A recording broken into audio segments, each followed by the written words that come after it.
Rebbe Noson, follower of Rebbe Nachman of Breslov. Likutey Halakhot. On Shulchan Aruch Orach Chaim. Laws of the blessing after meals and washing the hands after the meal. Law 1.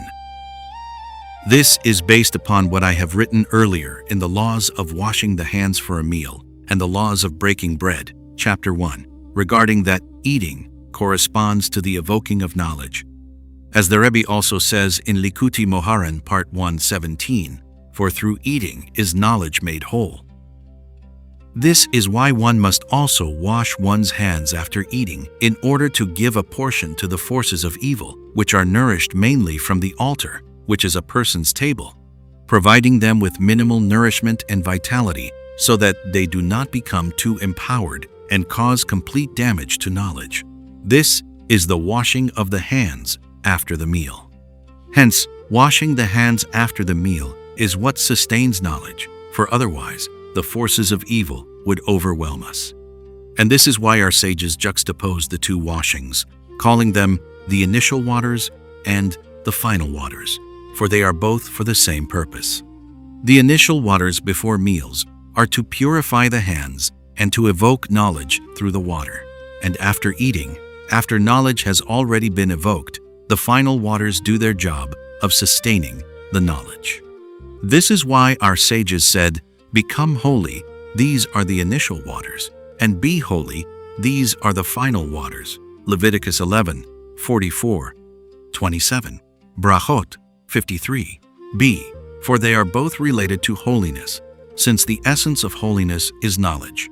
So now, our sages' teaching is very precisely implied in the verse. Become holy means becoming something new that one was not beforehand, from which our sages derived the initial waters. For through them, one sanctifies oneself by evoking knowledge through them. Be holy, on the other hand, implies maintaining an already existing status, meaning that one must assure that one's holiness endures. From this our sages derive the final waters, for through them is knowledge sustained.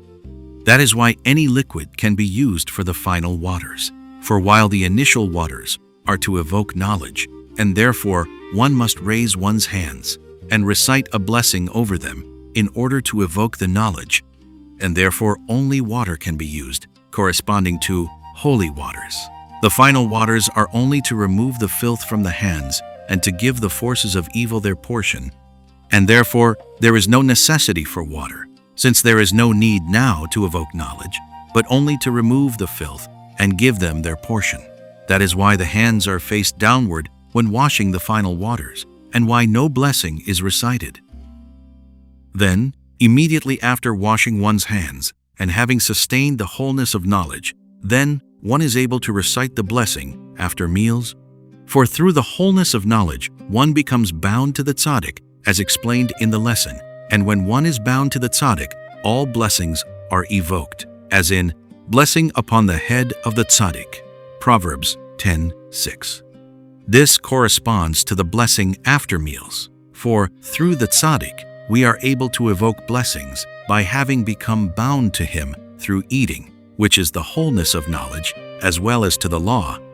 A guest recites the blessing after meals, Brachot 46a, as in, the path of tzaddikim is like light, Proverbs 4:18, as the Rebbe says there. Therefore, the blessing after meals should be recited immediately after the washing of the hands, for one must be very careful to avoid nourishing the forces of evil more than is necessary.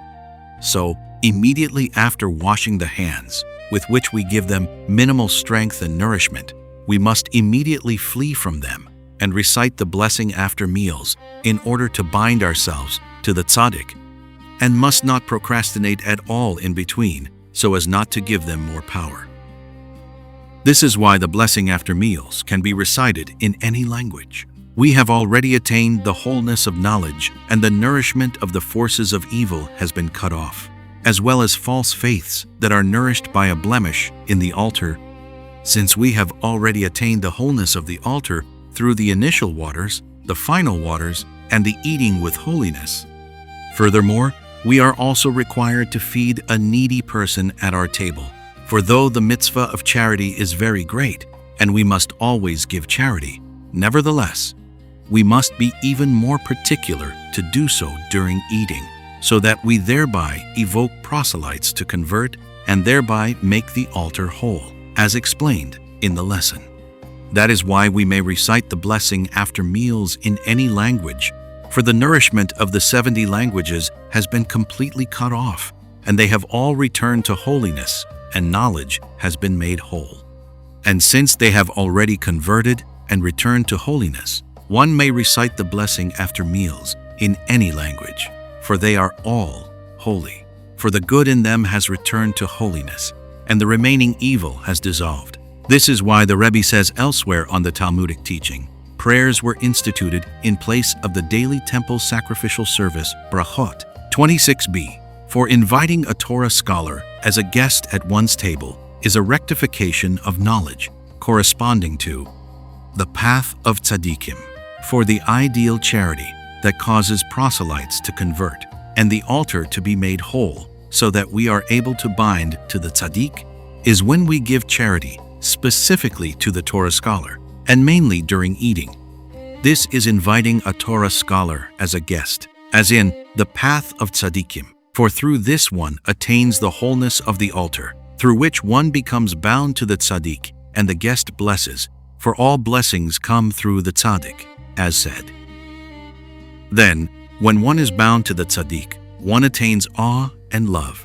This corresponds to the 3 blessings of the blessing after meals, corresponding to the tzaddik and the awe and love that come through him. The middle blessing, which is a blessing over the land, corresponds to the tzaddik, through which we attain the land of Israel. For tzaddikim will inherit the land, Psalms 37:29, and therefore the covenant is mentioned in this blessing, for it corresponds to the tzaddik. This blessing stands in the middle, and from which branch out love and awe.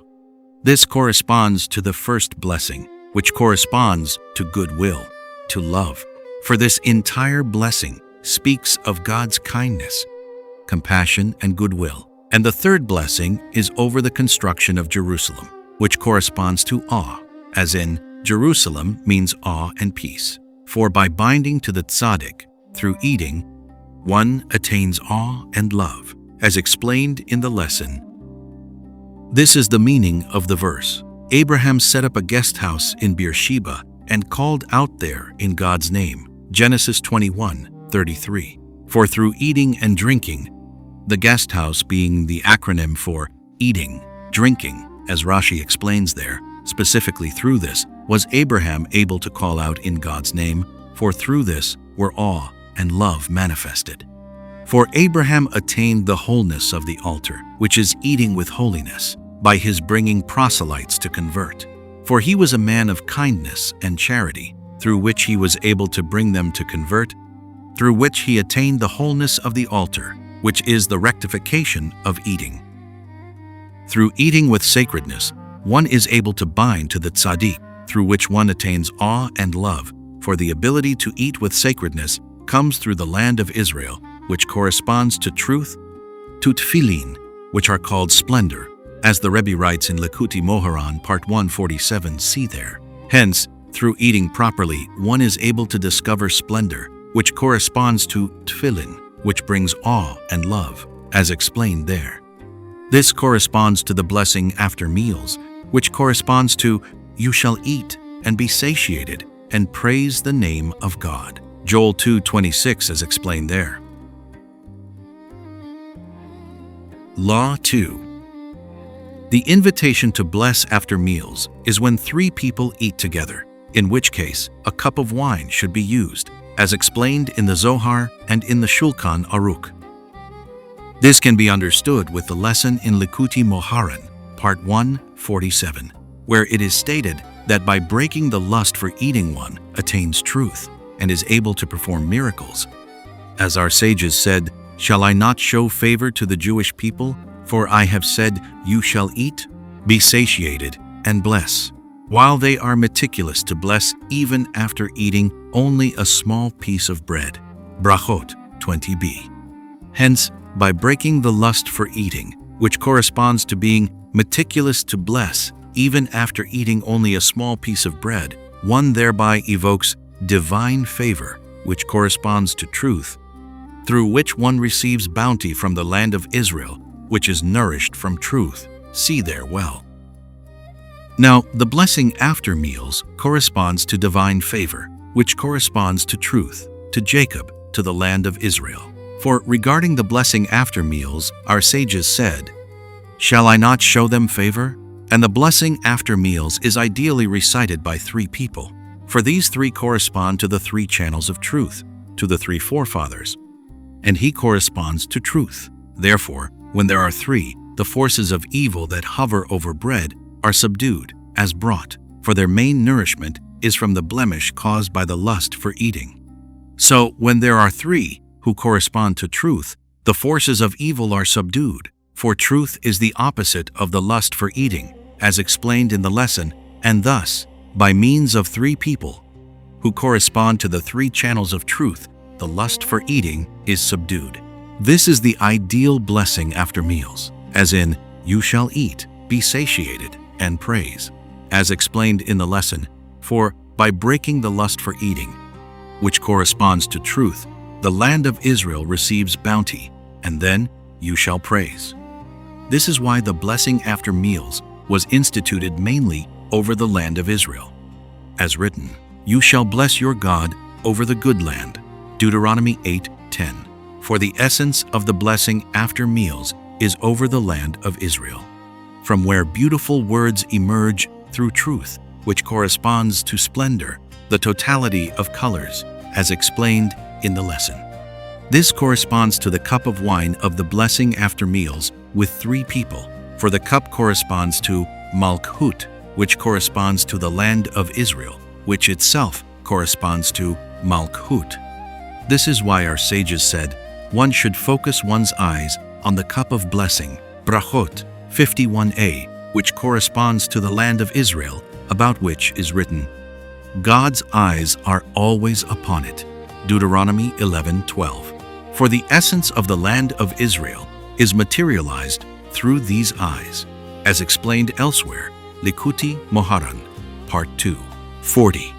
Furthermore, through this one is able to perform miracles and to alter nature as one wishes, through which God's kingship is manifested, for it becomes known through the altering of nature that He is the ruler, which corresponds to the cup, which corresponds to Malchut, to the manifestation of God's kingship.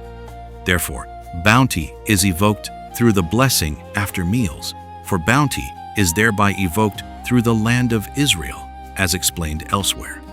This also corresponds to the three blessings of the blessing after meals, corresponding to the three channels of truth, to Jacob, who embodies the three forefathers. This explains our sages' teaching that the fourth blessing of who is good and does good was instituted over the martyrs of Beitar, being allowed to be buried. This teaching is very strange, for what is the connection between a blessing for burial and the blessing after meals? However, according to what we have said, it is very connected. The Rebbe concludes this lesson there with the conclusion of the above-quoted verse, "You shall praise, and my people will never again be shamed." This means that through eating with sacredness, corresponding to truth, one is spared from shame, for truth corresponds to splendor, the totality of colors, through which one is spared from shame, which is also the totality of colors of the fallen attributes, as explained there. So now, the connection between the blessing and thanksgiving over the burial and the blessing after meals is very clear. Burial is the covering and rectification of the shame of the deceased, who is shamed among the living, and his shame is covered by the burial, for burial is in respect of the deceased, the rectification of shame. Thus, it is very connected to the blessing after meals, which corresponds to truth, through which one is spared from shame, as said. And even in spiritual terms, burial is the restoration of the souls to their wombs, to the source from where they were hewn, which is also accomplished through the rectification of eating with sacredness. For through eating with sacredness, the souls reincarnated in the food are elevated and rectified, and restored to their source, which corresponds to burial. And as known, the ideal burial is in the land of Israel, and through the truth aroused through the blessing after meals, through which the sacredness of the land of Israel is aroused, the souls are rectified and restored to their source, corresponding to burial in the land of Israel. Furthermore, the blessing after meals, which corresponds to truth, corresponds to life, as explained in the lesson, which is why the land of Israel is called the land of life. And burial itself also corresponds to life, for the deceased attains life through burial, which is his rectification, for the filth is thereby dissolved and the body is refined. So one thereby becomes able to return to life with the resurrection of the dead.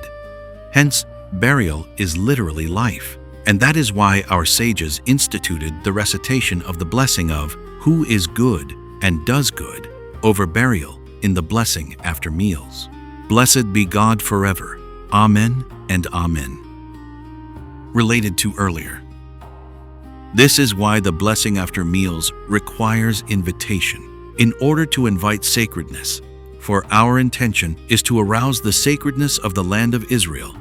For the Jewish people possess the power to create the land of Israel wherever they live, even outside the physical land of Israel, as can be understood from the Rebbe's words in several places. So now we are involved in arousing the sacredness of the land of Israel through the blessing after meals, which corresponds to truth, and through the cup of wine upon which we focus our eyes, through which we create the land of Israel, which is why we invite to the blessing after meals in order to invite this new sacredness that we are now creating and arousing the sacredness of the land of Israel that is brought into being here and now. Law 3. The blessing after meals can be understood with a lesson in Likutei Moharan, Part 1, 34. The Rebbe there quotes the verse, "Disgrace has broken my heart," Psalms 69, 21. The disgrace and scorn which a person endures indeed break his heart, and the rectification for this is by binding one's heart to the point relevant to one's heart at this given moment. This is because rulership belongs to the tzaddik, and rulership is mainly to shine and arouse people's hearts to the service of God, as in Joseph was the ruler, Genesis 42:6. This concept of Joseph was the ruler corresponds to the vowel fill the mouth, teaching us that the vessels of bounty, which is the mouth of the tzaddik, are filled with godliness, which is why we must express our prayers verbally and not with thought alone. And since the tzaddik is the all-inclusive point, the root of Jewish souls, everyone must first receive from him.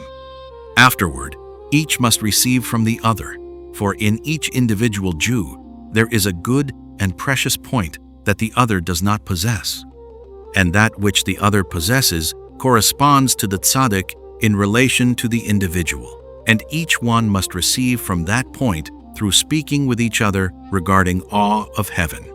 Then each individual must receive from within oneself, from one's own point, to make this point, which is the tzaddik that rules over one's heart, shine by speaking from one's heart to one's Creator, so that my mouth will speak wisdom. Psalms 49:4, which corresponds to the point in the heart, will shine. Through these 3 points, the disgraces that weigh down the heart and cause a brokenness of heart, which are all of the despicable lusts, are dissolved. For all lusts come from the breaking of the vessels of the Sephirah of Chesed, which is the source of all fallen loves and the cause of all disgraces of the heart. But by binding one's heart to the point, which corresponds to the tzaddik, one thereby dissolves all disgraces and brokenness, as in, love conceals all transgressions. Proverbs 10:12, for there, near the points, which correspond to the tzaddik, to Joseph, dwells holy love, which corresponds to the priest, as in, I hereby grant him my covenant of peace, Numbers 25:12, said in reference to when Pinchas was granted priesthood. For priesthood, which corresponds to the holy love, dwells near the priest's covenant, which corresponds to the tzaddik, to Joseph, to the point, as said, and therefore, by binding one's heart to the point where holy love dwells, fallen loves are dissolved. All this is brought about through these 3 points. First, receiving from the all-inclusive point, which is the tzaddik of the generation, and then receiving from each other, and finally, receiving from within oneself. See all this there very well. Section 1. This corresponds to the blessing after meals. All things in the world that a person eats and enjoys all contain some aspect of fallen loves, which must be elevated and bound to holy love, as in love in pleasures, Song of Songs 7. 7. For all loves in the world must be elevated and bound to holy love. All this is accomplished by binding the heart to the point, which corresponds to the tzaddik, through which fallen loves are dissolved, and one attains holy love, corresponding to priesthood, which dwells near the point. This corresponds to all the blessings that our sages instituted to recite over all things in the world, for one should not enjoy anything without reciting a blessing. Through the blessing, one binds one's heart to the point, which corresponds to the tzaddik, who is the root of all blessings, as in blessings upon the head of the tzaddik, Proverbs 10:6, as in a priest blesses, Tanit 26b. For all blessings correspond to the light of the point, which is the source of all blessings. This corresponds to my mouth will speak wisdom, which is the blessing and praise of God that we recite specifically with our mouths, as stated in the lesson regarding prayer. And there, near the point, dwells the holy love that corresponds to priesthood, through which fallen loves, which are the disgraces, are dissolved. This corresponds to the blessing after meals, from where our sages derived all blessings, as they said, if, when satiated, one must bless, all the more so when hungry, Brachot 48b. For the ultimate culmination of the refinement of foods is after eating, which is when the food begins to be digested in the stomach and the choice nutrients in the food are extracted to be sent to the heart, from which the choice parts are extracted to be sent to the mind, while the remaining nutrients are sent to the rest of the body and the waste is expelled.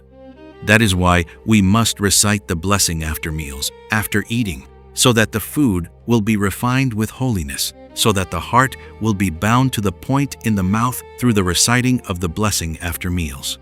That is why the blessing after meals is only for bread, for bread satiates the heart. That is when we need the greatest refinement from fallen loves, which are the brokenness of the heart, and that is why there are 3 blessings after meals, in order to bind the heart to the point through the blessing, which corresponds to the light of the point. This is, he ate, drank, and his heart was merry. Ruth 3:7, which refers to the blessing after meals, for the evil of the heart, which corresponds to fallen loves, which kamen, to the brokenness of the heart, is dissolved through the blessing after meals, for the heart shines by means of the point, which corresponds to the tzaddik, who corresponds to good, as in, tell the tzaddik that he is good, Isaiah 3:10. Thus, because of this, his heart was good through the blessing after meals. Section 2. All bounty and blessings come through the tzaddik, who corresponds to Joseph was the ruler, who is the source of all blessings and bounty, as in, Joseph was the ruler over the land. He was the one who fed all the masses. For the tzaddik, corresponding to Joseph, corresponds to the 7 years of bounty, which subdues and eradicates the 7 years of famine, which corresponds to disgrace, the disgrace of famine, as the Rebbe says elsewhere. For Joseph the tzaddik sustained and supported the entire world during the years of famine, since he eradicated the disgrace of famine, as in, God has gathered in my disgrace, Genesis 30:23, which refers to Joseph the tzaddik. For Joseph is the ruler, the one who feeds. This is why Pharaoh told the people, "Go to Joseph and do whatever he tells you." Genesis 41:55, upon which Rashi comments that the Egyptians had told Pharaoh that the grain that they had stored had rotted, to which he told them to do whatever Joseph has told them, which was that they should circumcise themselves, for just as Joseph decreed that the grain should rot, what if he decrees that we all die? For it is impossible to subdue the disgrace of famine other than through circumcision, which corresponds to the rectification of the covenant, through which is manifested the light of the holy point, which corresponds to Tzaddik rules. 2. Joseph was the ruler. Thus, Joseph caused the grain to rot, which corresponds to Tzaddik rules. 2. Joseph was the ruler, and what he decrees will come about. For whoever does not come close to the light of the holy point is distant from blessing, and the 7 years of famine will overwhelm him, which is why the grain stored by the people had rotted. So what if Joseph decrees that we all die? For all vitality comes only from the tzaddik, from Joseph, as in, the tzaddik is the life of all worlds, and without him there is no life at all in the world. Only the vitality that is received from the tzaddik, who corresponds to the light of the point, gives life and dissolves the brokenness of heart, which corresponds to the realm of death, as known, and the tzaddik dissolves the brokenness of heart and evokes vitality into the world, for that is where God had directed blessing and life. Thus, anyone seeking any blessing or bounty to end the disgrace of famine must go to Joseph, who corresponds to the tzaddik, to the light of the holy point, as in, the entire world came to Egypt, to Joseph to purchase grain, including even Jacob and his sons, who correspond to, your people Israel are all tzaddikim. Isaiah 60:21.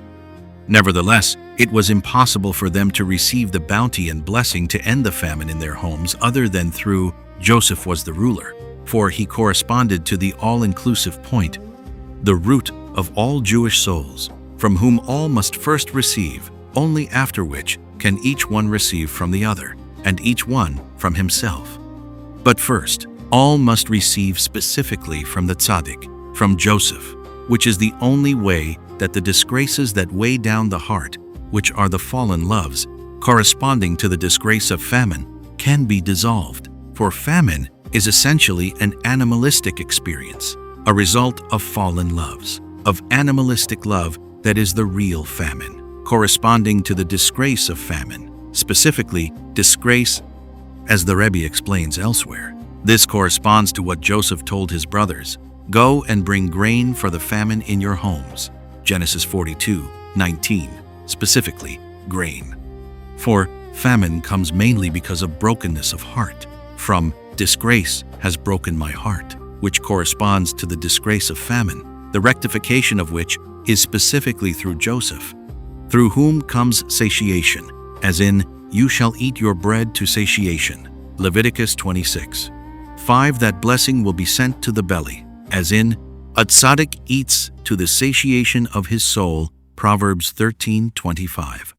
This corresponds to the blessing after meals, to evoke blessing and satiation to the belly, as in, you shall eat, be satiated, and bless. As stated in the Holy Zohar, does this mean not until one is able to be satiated? Rather, even if one has only eaten a bit, but a sense of satiation has come upon him. Zohar, Part 2, 153a through b. For satiation actually comes through the blessing after meals itself. For through the blessing after meals, one binds one's heart to the point in the mouth, which corresponds to the tzaddik. 2. Joseph was the ruler, the one who fed, through which the disgraces that weigh down the heart are dissolved, which is how the disgrace of famine is dissolved. Through this comes a blessing and satiation, as in, you shall eat your bread to satiation and praise the name of your God, meaning that by praising God's name, which corresponds to the blessing after meals, one will eat one's bread to satiation, for the disgrace of famine is thereby dissolved through Joseph, who corresponds to the point, which is the source of all blessings. Section 3. This corresponds to the 3 blessings of the blessing after meals, corresponding to the above 3 points, the all-inclusive point of the tzaddik of the generation, who corresponds to Joseph, the point that each one receives from the other, and the point that one receives from within oneself. All these points correspond to the tzaddik, where holy love, corresponding to priesthood, dwells. That is why we must recite 3 blessings in order to receive from these 3 points that correspond to blessing, as said, and that is why a priest is given the honor of blessing. This is also why the covenant, the Torah, life and sustenance are mentioned in the blessing after meals, for all these correspond to the tzaddik, to the point. The covenant corresponds to Joseph, for which reason Joseph is called Joseph the tzaddik, because he guarded the covenant. The Torah also corresponds to fill the mouth, which corresponds to the point as explained in the lesson.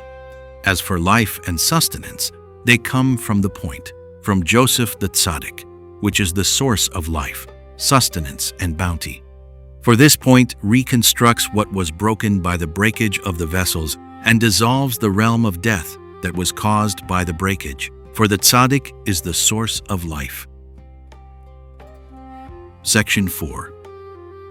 This corresponds to the invitation to the blessing after meals when 3 have eaten together, corresponding to the 3 points. When 3 Jews sit together at one table, the 3 points then shine, and then one of them must invite the other 2 to pay attention to his recitation of the blessing. For this one who blesses, who is the most esteemed among them, corresponds in relation to them to the tzaddik, to the all-inclusive point, and he shines the point corresponding to the all-inclusive point into them, which they receive from him. And since there are 2 besides him, they each receive from each other, and then each receives from within himself. Hence, when 3 Jews sit at one table, all 3 points shine, which is why the ideal blessing after meals is when at least 3 have eaten together.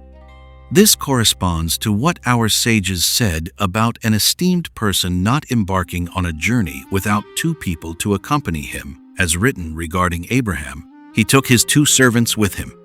Genesis 22:3. For the tzaddik must constantly shine his point into his followers, which is why he must always have at least 2 people with him, so that they will be able to receive an illumination from his point, since there must be a minimum of 2, so that they will then be able to receive from each other, and then from within themselves. For the ideal illumination of the point is when all 3 aspects are present. We see this in simple study circumstances, in which 2 people studying together are better than one by himself. As our sages said, for if one forgets, the other can correct him. Or when a teacher studies with and shines into his students, when, if there are at least 2 students, then after the study, they can review together what they have studied with their teacher. And each one shines into the other and explains and reminds the other what he has forgotten, thus receiving from each other, such that both of them will then understand the lesson well. After that, each one studies on his own and understands the lesson even deeper, so that he will not forget it. The same applies in the service of God regarding the illumination of the point, where all 3 aspects must be present. All must first receive from the all-inclusive point, from the authentic tzaddik of the generation, and then all receive from each other. And finally, each one receives from within himself, by speaking within himself to his Creator. That is why there must be a minimum of 2 to receive from the teacher, as in, he took his 2 servants with him, so that all 3 points will shine. This corresponds to, Blessed be God, who gave us a triple Torah on the 3rd day through the 3rd born, Shabbat 88a. For the entire Torah is triple. Since the Torah corresponds to the point, for it is called the covenant of peace, as written, My covenant was with him of life and peace, Malachi 2:5. That is why the Torah is triple in all its aspects, for it embodies all of the 3 points, which is what supports Torah and service of God. This corresponds to the triple blessing of the priestly blessing. The priest is a man of loving kindness, who corresponds to the light of holy love that dwells near the point, which is the source of blessing. That is why the priests bless, to shine the 3 points into the Jewish people. And that is why the obligation to discuss the Torah at a table is most incumbent when at least 3 are sitting at the table, as can be understood from the Mishnah. For the greatest illumination of Torah is when there are 3, for then all 3 points shine. Section 5. This corresponds to the ideal blessing after meals, being when 3 have eaten together. For the essence of the blessing after meals is to receive the light of the 3 points, which is why this is when there are 3 people, for then the 3 points shine, as said. For whenever 3 Jews are together, the most advanced of them corresponds to the teacher, to the all-inclusive point relative to the other 2, and then all 3 points can shine. Section 6. This corresponds to the invitation to the blessing after meals. One must prepare oneself to bless, for any sacred act requires preparation, as stated in the Holy Zohar, which is to prepare one's heart to receive the light of the point, as in, prepare their hearts to you. 1 Chronicles 29:18. This is why the invitation for the blessing after meals is as follows. Pay attention, sirs. We want to recite the blessing after meals, as stated in the halakhic authorities. Paying attention is connected to the heart, so one is telling the others to pay attention with their ears and hearts, to prepare their hearts for the blessing, in order to bind their hearts to the point in their mouths from where all blessings emerge, so that the disgrace of the heart will thereby be dissolved. Section 7. This corresponds to the 4th blessing of who is good and does good, which was instituted in Yavne for the martyrs of Beitar, who were allowed to be buried.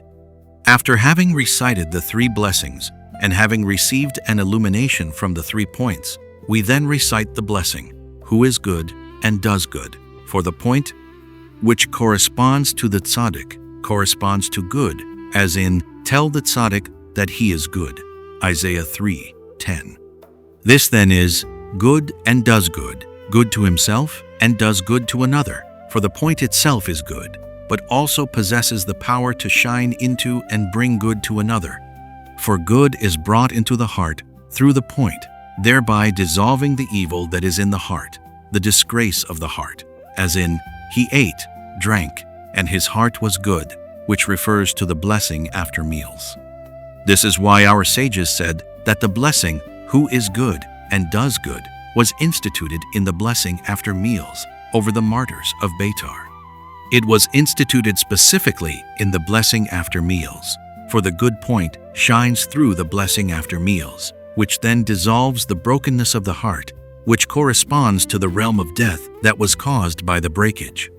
This corresponds to the martyrs of Beitar being allowed to be buried, through which the realm of death was subdued, for burial is the honor of the living and the dead, when the disgrace of the deceased has ended, which is a great rectification for the deceased. Thus, through burial, the realm of death is subdued, for as long as they were not allowed to be buried, and their corpses were scattered in the open, there was an expansion of the realm of death, and by their being allowed to be buried, the realm of death was subdued. That is why the blessing, who is good and does good, was instituted at this time to be recited in the blessing after meals. For through the blessing after meals, the brokenness of the heart is dissolved, as in, love conceals all transgressions. Proverbs 10:12, through having received the light of the holy point, where holy love dwells. This corresponds to burial, with which the disgrace of the deceased, who is lying in disgrace, is covered. For the essence of burial is through the point which corresponds to the covenant, as our sages said about Shem and Japhet covering Noah's nudity, which corresponds to the rectification of the covenant, in contrast to Ham. That is why the blessing, who is good and does good, was instituted specifically in the blessing after meals. Section 8. This corresponds to the 10 requirements for the cup of wine used for the blessing after meals. For the point corresponds to a yud, numerically 10, corresponding to holiness. For the cup corresponds to kingship, and the mouth, as known, which corresponds to I raise the cup of salvation, Psalms 116:13 said in reference to King David, who corresponds to kingship and the mouth, in which the light of the point, which corresponds to filling the mouth, shines, as stated in the lesson. Through this point we elevate and bind the heart to the point and dissolve the disgrace of the heart. This corresponds to the wine of the cup of blessing, for the ideal rectification of wine is through the point, which corresponds to the tzaddik, to the rectification of the covenant, as in, whoever sees a suspected adulteress in her disgrace should vow to renounce drinking wine, Nazir. 2a. For it is impossible to drink wine with sacredness other than through the rectification of the covenant. Only then wine makes the human heart glad, Psalms 104:15. For the disgrace of the heart has been dissolved. For wine contains two aspects, as known. If one is deserving, one becomes a head. Yoma 76b. For the greatest refinement and rectification is in this situation. This is because the breakage was caused by Adam through his eating of the tree of knowledge of good and evil, and the tree of knowledge was wine, as our sages said. Eve squeezed grapes and gave to Adam, Genesis Rabbah 19:5. Therefore, song is only recited over wine, for all songs correspond to the heart, to arouse and bind the heart to God, as we see with our own eyes, that the heart is greatly aroused to God through song and melody, as in, my heart and my flesh will sing to the living God, Psalms 84:3. Thus, song is only recited over wine, for the main rectification of song is to bind the heart to the point in the mouth, so that the wine will thereby be rectified and be in the category of wine gladdens the human heart. This corresponds to the blessing after meals with 3 people over a cup of wine, for then the point shines most perfectly. Section 9. This corresponds to Hanukkah, to the kindling of the Hanukkah candles. The Hanukkah candles correspond to the light of the holy point that shines as a light and a candle, arousing and binding the heart to God, as explained in the lesson. This is the Hanukkah candle, which corresponds to a commandment is a candle, and the Torah is light. Proverbs 6:23 for the point corresponds to the Torah is light, for it shines into and arouses the heart. Therefore, the point corresponds to light and to a candle, corresponding to the Hanukkah candle. This corresponds to a candle of oil, to anointing oil of holiness, Exodus 30:25, to an anointing oil that imbues holiness from the Targum. This corresponds to the mind, which corresponds to the point, which corresponds to the tzaddik, to Joseph was the ruler, which comes through wisdom and understanding, as explained in the lesson, which is the mind, which corresponds to the anointing oil of holiness, from where the point emerges, which corresponds to the tzaddik who himself comes from there. This corresponds to the Hanukkah candle, to evoking the anointing oil that imbues holiness, and the kindling of the candle, in that we evoke this anointing oil of holiness through the kindling, which corresponds to the evoking of the point of the tzaddik that comes from there. Through this we kindle the candle, for through this, by evoking the point corresponding to the tzaddik, we thereby shine, and the light and the candle, for we thereby shine and arouse the heart to God. As in, a commandment is a candle, and the Torah is light, for the Torah also corresponds to the point, to the covenant, for the Torah is called the covenant, corresponding to the light of the point. Section 10. This mitzvah of kindling the Hanukkah candles we fulfill every year in order to break and subdue the evil kingdom that rises up against us in every generation and at all times, attempting to prevent us from serving God, to cause us to forget the Torah and to transgress God's laws, as happened during the days of Matitya, when the evil kingdom of Greece arose against the Jewish people. For the main power of the evil kingdom is due to the breaking of the vessels, which is their main source of nourishment, and mostly from the fallen loves, which are the despicable lusts with which they seek to overpower the Jewish people and cause them to stop serving God. That is why they only have power when the point, which is the tzaddik who rules, is not shining, for the point subdues and dissolves them. For by evoking the illumination of the point, of a tzaddik rules, of Israel are his rulers, Psalms 114, 2, we thereby dissolve all disgraces and brokenness of heart, for then they are completely rendered as naught, for their power is only from there, from the breaking of the vessels. So, when the point which is a tzaddik rules, corresponding to the Malkut, for the main illumination of the point corresponds to Malkut Pei, to Joseph was the ruler, to Israel are his rulers, to all Jews are sons of kings, Mishnah, Shabbat, 14, 4 is not shining. They are thereby empowered, for the evil kingdom is empowered when the point, which corresponds to the Malchut, the holy kingdom, is not shining. That is why the Greeks attempted to completely sever the Jewish people from the Torah and to cause us to forget it.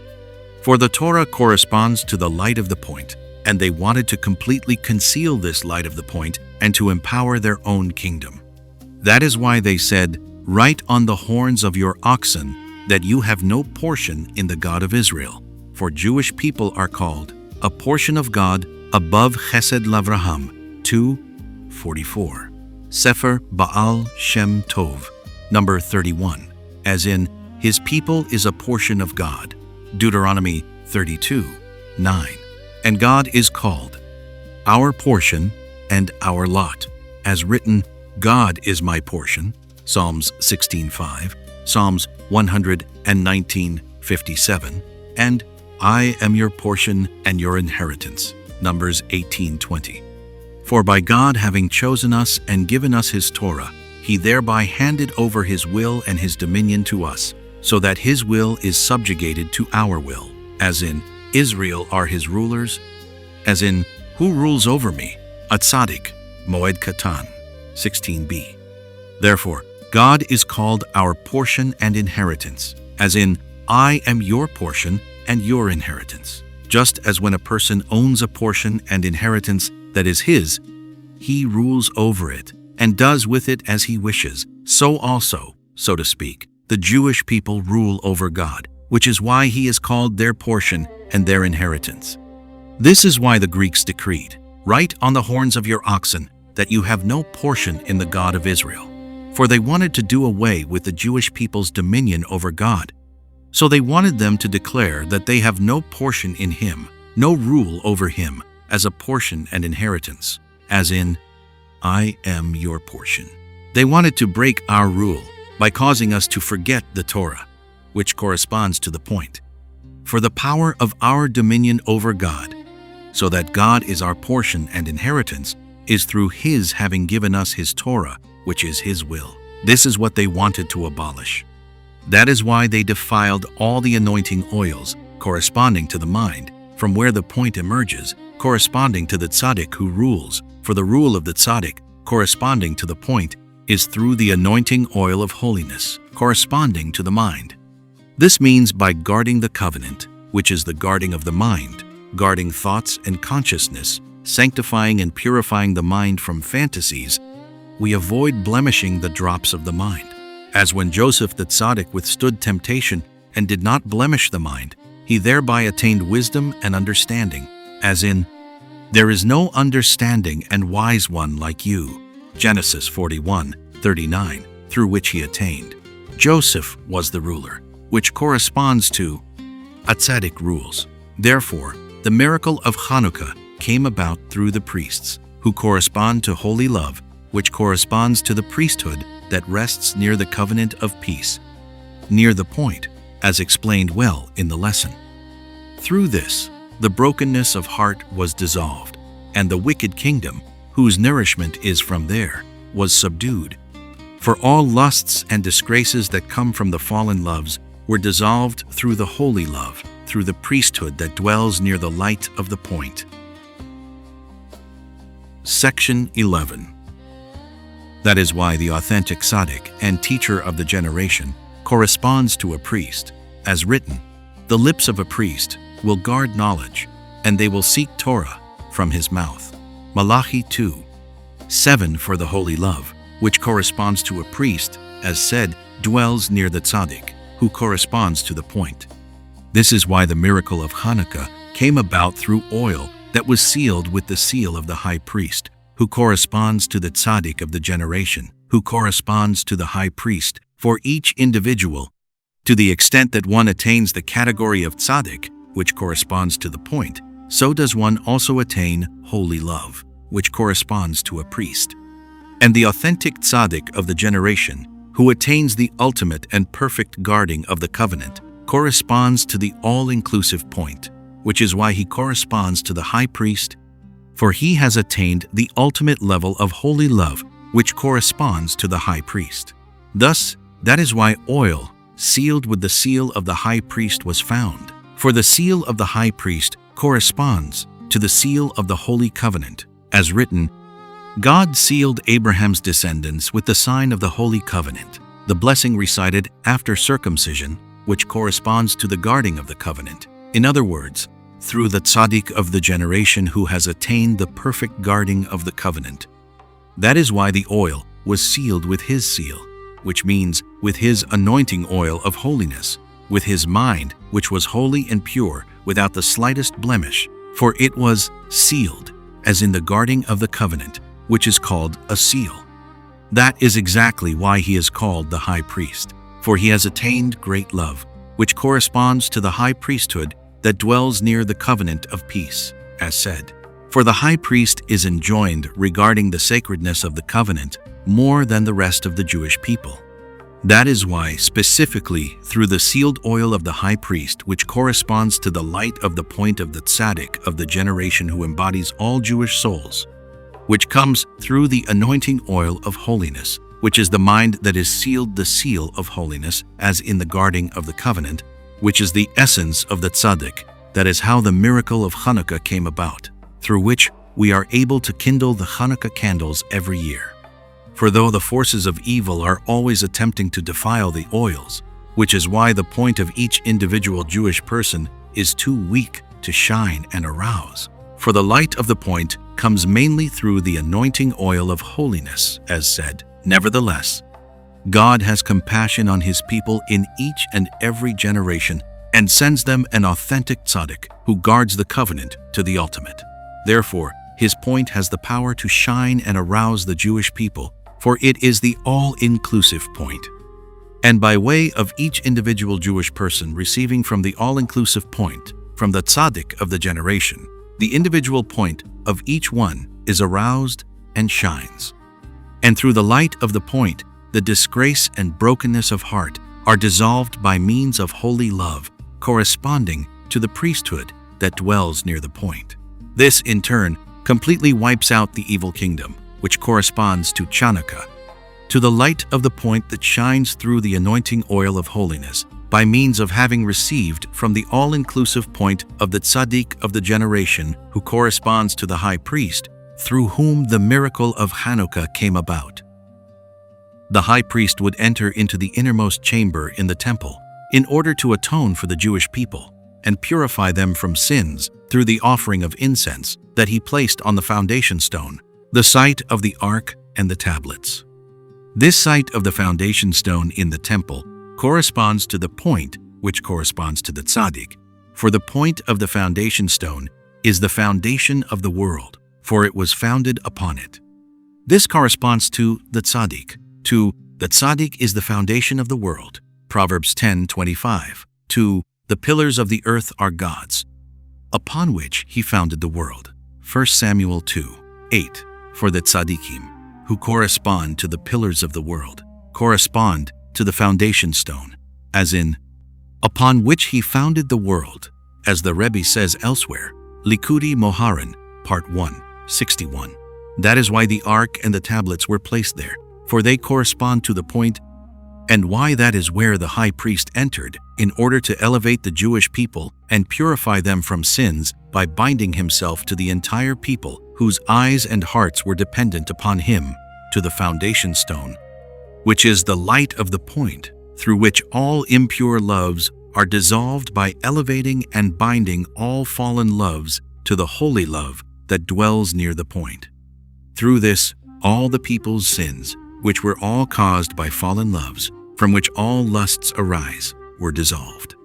This is why all prayers ascend through this point, for the essence of prayer is by means of the point, which corresponds to, "My mouth will speak wisdoms." Psalms 49:4, as explained in the lesson.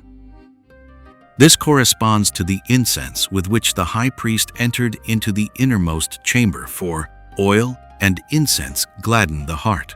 Proverbs 27:9.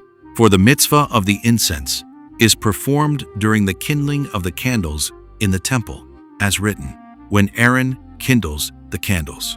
Exodus 30:8. For the 11 spices of the incense elevate all vitality of the forces of evil up to holiness.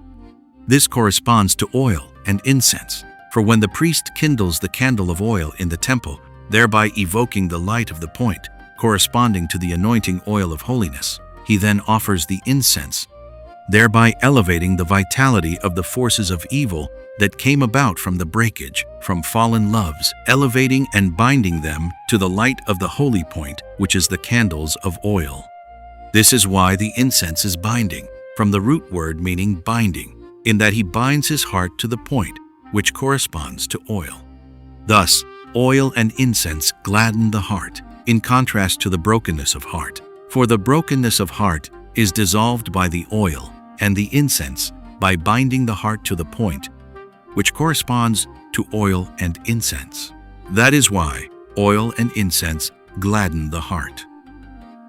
This corresponds to the incense that the high priest offered on Yom Kippur when he entered with it to the point of the foundation stone, which corresponds to the point where he bound all vitality of the fallen loves, from which all sins arise, and elevated it from the realm of evil through the incense, thus elevating all fallen loves and binding them to the light of the point, through which all sins that are caused by them are dissolved, as in, love conceals all transgressions, meaning that the holy love that dwells near the point conceals all transgressions, and all brokenness of heart and all disgraces are thereby dissolved, as explained in the lesson.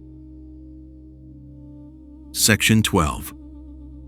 This corresponds to the sacrificial offerings of the princes toward the dedication of the altar that we read from the Torah on Chanukah, which corresponds to all of the sacrifices that were all offered through the priest, who corresponds to the love that dwells near the point. The priest had the power to elevate the vitality from the fallen loves that were animalistic loves, which are the cause of all sins. That is why animals were brought to the priest, who would offer them as sacrifices, for he elevated these animalistic loves, these fallen loves, to the light of the holy point, where holy love, which corresponds to priesthood, dwells, through which all lusts and all sins were dissolved, as in, love conceals all transgressions. This corresponds to the sacrifices for the dedication of the altar that were brought specifically by the princes. For the princes correspond to the tzaddikim of the generation, who correspond to the all-inclusive point from where all individual points emerge. That is why the dedication was through them. For the dedication of the altar, which was to dedicate it to sacredness and to elevate it from the profane to the holy, is accomplished only through the light of the point, through which the ascension is made from the profane to the sacred by binding to the point. Thus, the dedication of the altar was accomplished through the sacrifices of the princes, who correspond to the all-inclusive point, to a tzaddik rules. That is why they had the power to dedicate the altar and to elevate it from the profane to the sacred through the light of their points, corresponding to a tzaddik rules, corresponding to the all-inclusive point to which the heart is bound and by which the vitality of the forces of evil are subdued and dissolved, through which the dedication and ascension from the profane to the sacred takes place. For the altar and the temple correspond to the heart, as written, "My eyes and my heart are there." 1 Kings 9. 3. Toward which the eyes and hearts of the entire Jewish people looked for atonement through the light of the point, corresponding to the foundation stone. Section 13. This corresponds to dedication, Hanukkah, coming from the word chinuch, education. For the main education of a human being in the service of God is through the teachings of this lesson, that is, through the light of the point, specifically, by first receiving the light of the point of the tzaddik, then each individual receiving from the point of another, and finally each one receiving from within himself, by speaking within himself to his Creator, by means of which the point shines. Through this, one binds one's heart to God, and all disgraces and brokenness, the distorted loves are dissolved, and ascend from the profane to the sacred. Hence, education is essentially to enter into sacredness through the point which is accomplished through secluded prayer and internal dialogue between oneself and one's Creator, specifically through which the point shines. Section 14. This corresponds to the Hanukkah candle, for through the Hanukkah candle, which corresponds to the light of the point, we dedicate ourselves and enter into the service of God. This corresponds to what is written in the Kabbalistic intentions that the candle is numerically equivalent to the total of 3 unifications of the divine name, 250, corresponding to these 3 points, each of which corresponds to the tzaddik, through which the main unification takes place. For the 3 unifications correspond to points through which we kindle the Hanukkah candles, for by receiving from these 3 points, we shine and arouse our hearts to God, which corresponds to the Hanukkah candle. Section 15. This corresponds to our sages' teaching, one Hanukkah candle is lit for each individual and his household. The more meticulous light, 1 candle for each member of the household, and the most meticulous, increasingly add an extra candle each night. Shabbat 21b. Each individual in his home corresponds to the all-inclusive point, for he is the head of the household, ruling over them, and is inclusive of them. He corresponds to the all-inclusive point in relation to them, for just as the tzaddik of the generation is the all-inclusive point of the entire Jewish people, so are there those who rule over more or less people according to their individual circumstances, for each individual rules in his own home, and each one corresponds to the all-inclusive point in relation to those under his rule, like a tree with branches, and branches on the branches. All this can be understood from the Rebbe's words in Lesson 69.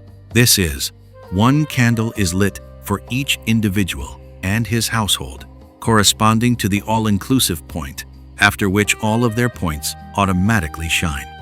The more meticulous light a candle for each member of the household corresponds to the illumination of the point of each and every individual who has the power to shine and arouse the heart of another. The most meticulous, increasingly add an extra candle each night, corresponds to the point of each and every individual that shines within the person himself, which is a light that constantly intensifies from day to day by arousing the light of one's point. Finally, one reaches the 8th day, corresponding to the 8th day of Hanukkah, which is the completion of the light of the point, which corresponds to the tzaddik, as in circumcision, which corresponds to the tzaddik, to the light of the point which is done on the 8th day. Section 16. This corresponds to the time of kindling the Hanukkah candle, from after the stars come out and until pedestrians disappear from the streets. The stars coming out corresponds to those who make the many righteous are like stars, Daniel 12:3, which is the light of the points, which make the many righteous, for through them one enters into holiness. They correspond to the tzaddik, and therefore the points are called those who make the many righteous. This is stars, stars of light, for the point shines, as in, a light is planted for the tzaddik, Psalms 97:11.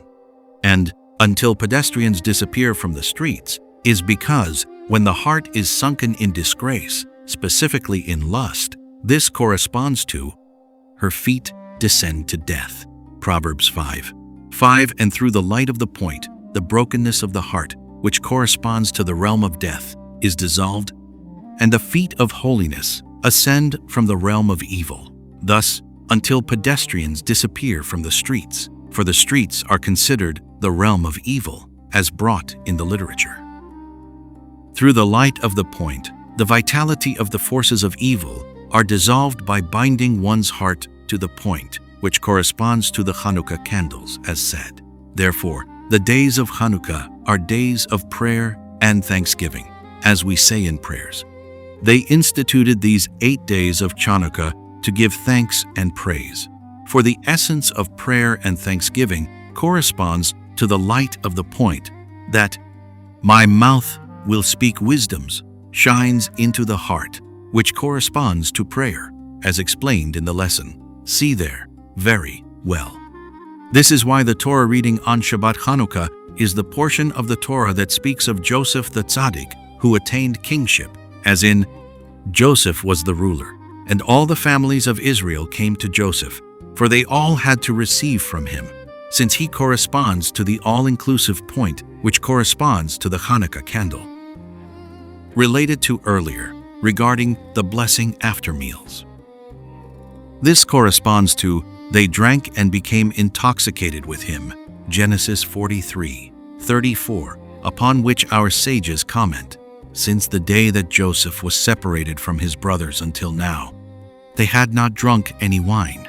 This is because it is impossible to drink wine other than when the Jewish people are gathered around Joseph the Tzaddik, for then the point, which corresponds to Joseph was the ruler, shines into them, and then the disgrace of the heart is dissolved, and the wine is in the category of wine gladdens the human heart. This corresponds to the blessing after meals recited over a cup of wine. For through the blessing after meals, we evoke a complete illumination of the point, and then the wine is sacred, as in, they drank and became intoxicated with him, specifically, with him, when the Jewish people are close to the point, which corresponds to Joseph. This corresponds to using pleasant oil before the blessing after meals, as was once the custom, as our sages said on the verse, "Become holy and be holy, for I am holy," Leviticus 11:44-27. This is pleasant oil, Zohar, Part 1, 246a. Thus there is oil and wine, for oil corresponds in the light of the tzaddik to the anointing oil of holiness, which corresponds to the oil of the Hanukkah candle. We evoke this before the blessing after meals, so that the point will shine perfectly through the blessing after meals.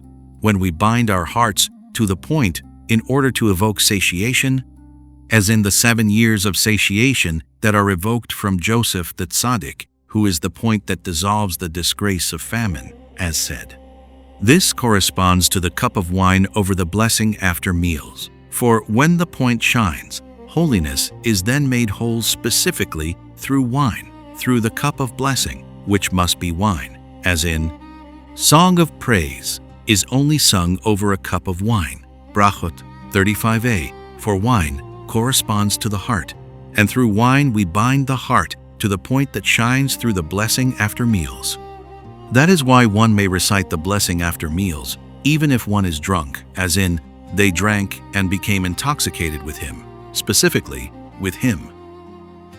This corresponds to the charity that we give on Hanukkah, corresponding to a tzaddik has compassion, and gives Psalms 37:21 for sacred love, which corresponds to loving kindness to Abraham, dwells near the point, which is Joseph the tzaddik. Therefore, a tzaddik has compassion and gives, for that is where sacred love, corresponding to loving kindness, dwells, and therefore the tzaddik does acts of kindness with everyone, as in, who sustains the entire world with his goodness, with grace, with compassion, and good always refers to tzaddik, as in, tell the tzaddik that he is good, Yoma 38b, which corresponds to Joseph supported his father and his brothers, Genesis 47:12. This is why we must evoke the light of the point on Hanukkah through the Hanukkah candle, so that it light the point of each and every individual, which is why we give extra charity on Hanukkah, as in, a tzaddik has compassion and gives. Law 4. This is based on the lesson in Likutei Moharan, Part 2, 40. See there the entire lesson well.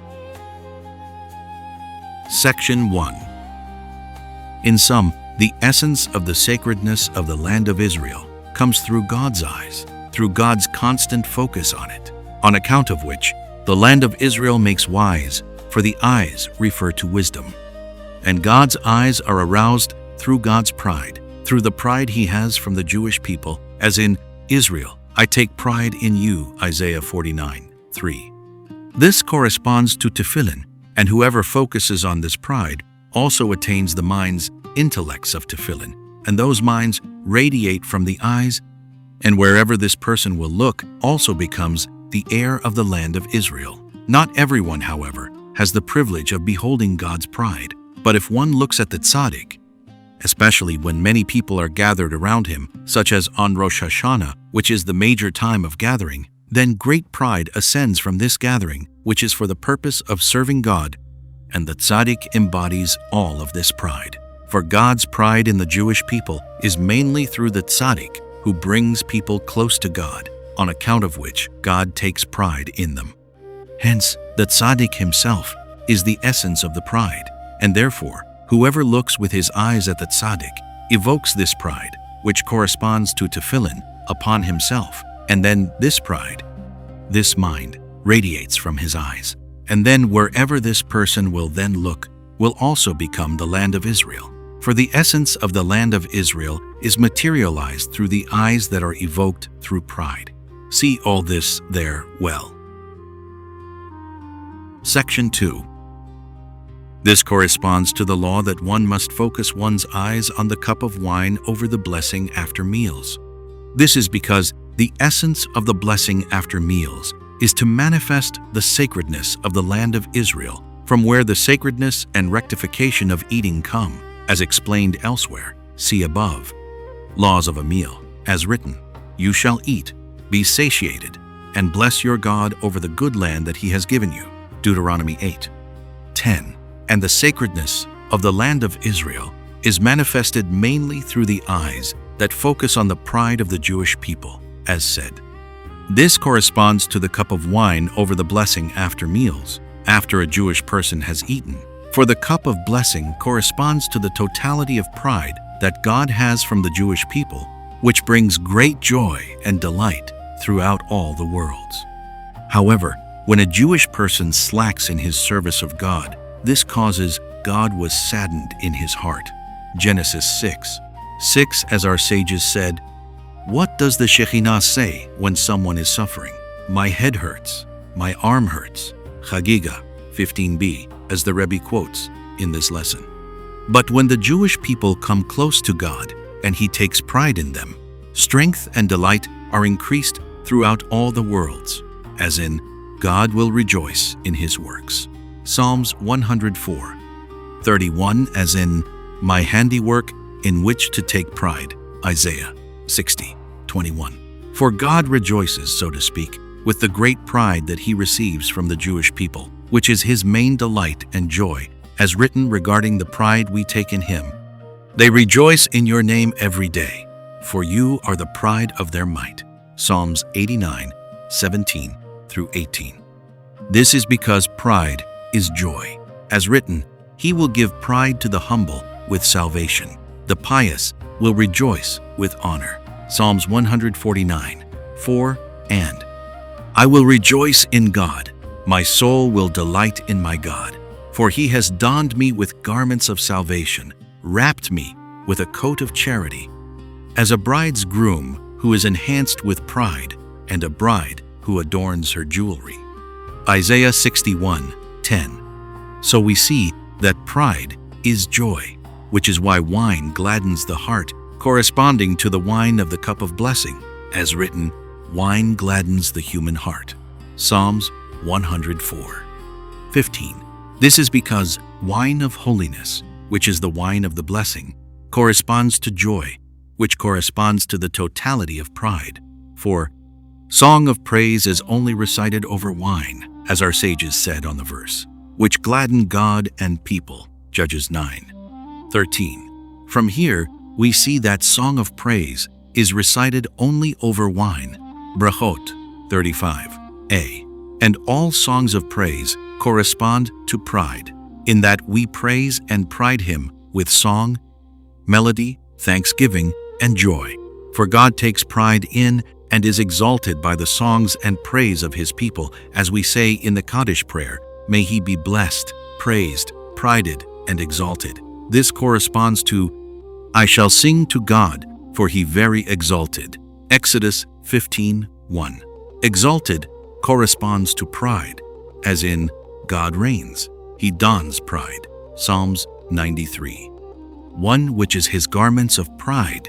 When He dons pride, then God reigns. For the manifestation of His Malkut is mainly through the pride that He has from the Jewish people. Therefore, wine of blessing corresponds to the totality of pride, for we recite all songs and praises which correspond to pride over wine, since song of praise is recited only over wine. Section 3. This corresponds to the cup of wine over the blessing after meals. At this time, we are supposed to evoke the sacredness of the land of Israel, which is the essence of the mitzvah of reciting the blessing after meals, as in, you shall eat, be satiated, and bless over the good land. And the essence of the sacredness of the land of Israel is evoked through God's pride, as said. Therefore, we must bring a cup of wine for the blessing after meals, since the cup of wine for the blessing corresponds to pride and joy, through which the sacredness of the land of Israel is materialized.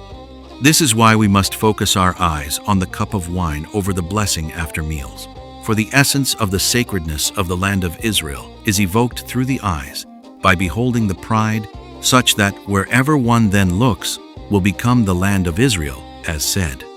That is why we must focus our eyes on the cup of wine over the blessing after meals, for the wine of blessing is wine that gladdens, which corresponds to pride, and by beholding this pride, the land of Israel, which corresponds to Malkut, to the cup of blessing, is materialized.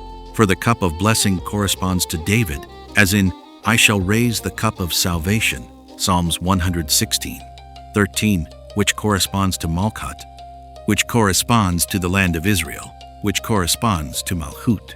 Hence, the cup of blessing, filled with wine of holiness, corresponds to the land of Israel, which receives the pride of the Jewish people, which is the source of the sacredness of the land of Israel.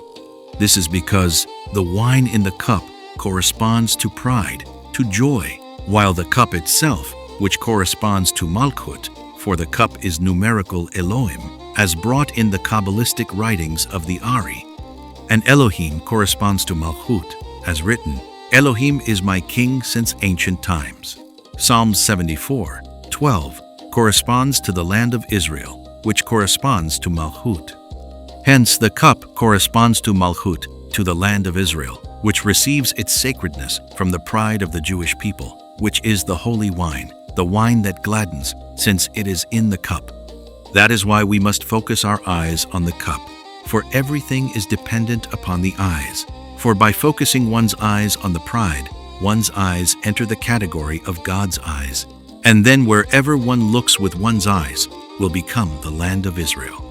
So we must focus our eyes on the cup of blessing, so that we become able to thereby bring about the land of Israel. By focusing our eyes on the wine and the cup, through which we evoke the pride into one's eyes, and then radiate it into the cup, which corresponds to Malchut, to the land of Israel. This is the sanctifying of the air with the sacredness of the land of Israel through one's eyes. Section 4. All this must be done after eating, for the eating of a Jewish person is sacred, and the main manifestation of pride is during a sacred meal of a Jewish person. As the Rebbe writes elsewhere, the Malchut is made complete mainly through the eating of a Jewish person, as in, come here, Ruth 2:14, and here only means Malchut Zevakim 102a. This is because God's Malchut is manifested by the sacredness of Jewish eating, and mainly through the blessing after meals, as the Rebbe writes in the Aleph Beit book. God becomes known in the world through the blessing after meals, eating. 2, 3. Now, the manifestation of God's Malchut corresponds to the manifestation of pride, of God's taking pride in the Jewish people, which is the main manifestation of His Malchut. For there is no king without a people. Thus, when the Jewish people serve God and do His will, when God then takes pride in them, His Malchut is then manifested. As written, God reigns. He dons pride when He dons pride, which is His garments of pride then. God reigns, for the manifestation of His Malchut is mainly through the pride that He has from the Jewish people. This is the mystery of what is written in the writings of the Ari, that the construction of the Malchut is through the Sephirah of Tiferet. Understand this. Hence, God's pride is manifested during eating, which corresponds to His Malchut being manifested during eating, for it is the manner of royalty to show off the glory of its wealth, its pride, and its grandeur during meals, which is the main time of manifesting royalty. As written, when the king sat on his royal throne, he made a banquet, showing off the wealth of his glorious kingdom and the honor of his splendorous greatness. Esther 1:4. And royalty on earth mirrors royalty on high. That is why our sages said, one must not eat before morning prayers, as written, do not eat over the blood. Leviticus 19:26. Do not eat before praying for your blood. Brachot 10b. For it is impossible to eat with sacredness unless one has previously elevated the pride and the delight before God. That is why we must first pray, for God's pride in the Jewish people is mainly through prayer, which is the songs and praises with which we praise God, through which He is exalted and prided throughout all worlds. For God takes pride in us, that He has a holy people like this, that knows in this material world to praise Him and pray before Him, as written, you, O Holy One, sit upon the praises of Israel. Psalms 22:4. For through Jewish prayers and praises, God is sanctified and prided throughout all worlds. Thus, one must not eat before prayers, for it is impossible to eat with Jewish sacredness other than through prayer, through which the pride of the Jewish people ascends. Only then is the eating sacred, for then all the pride is manifested, specifically during the meal, through which the sacredness of the land of Israel is manifested, which is the essence of the sacredness of eating.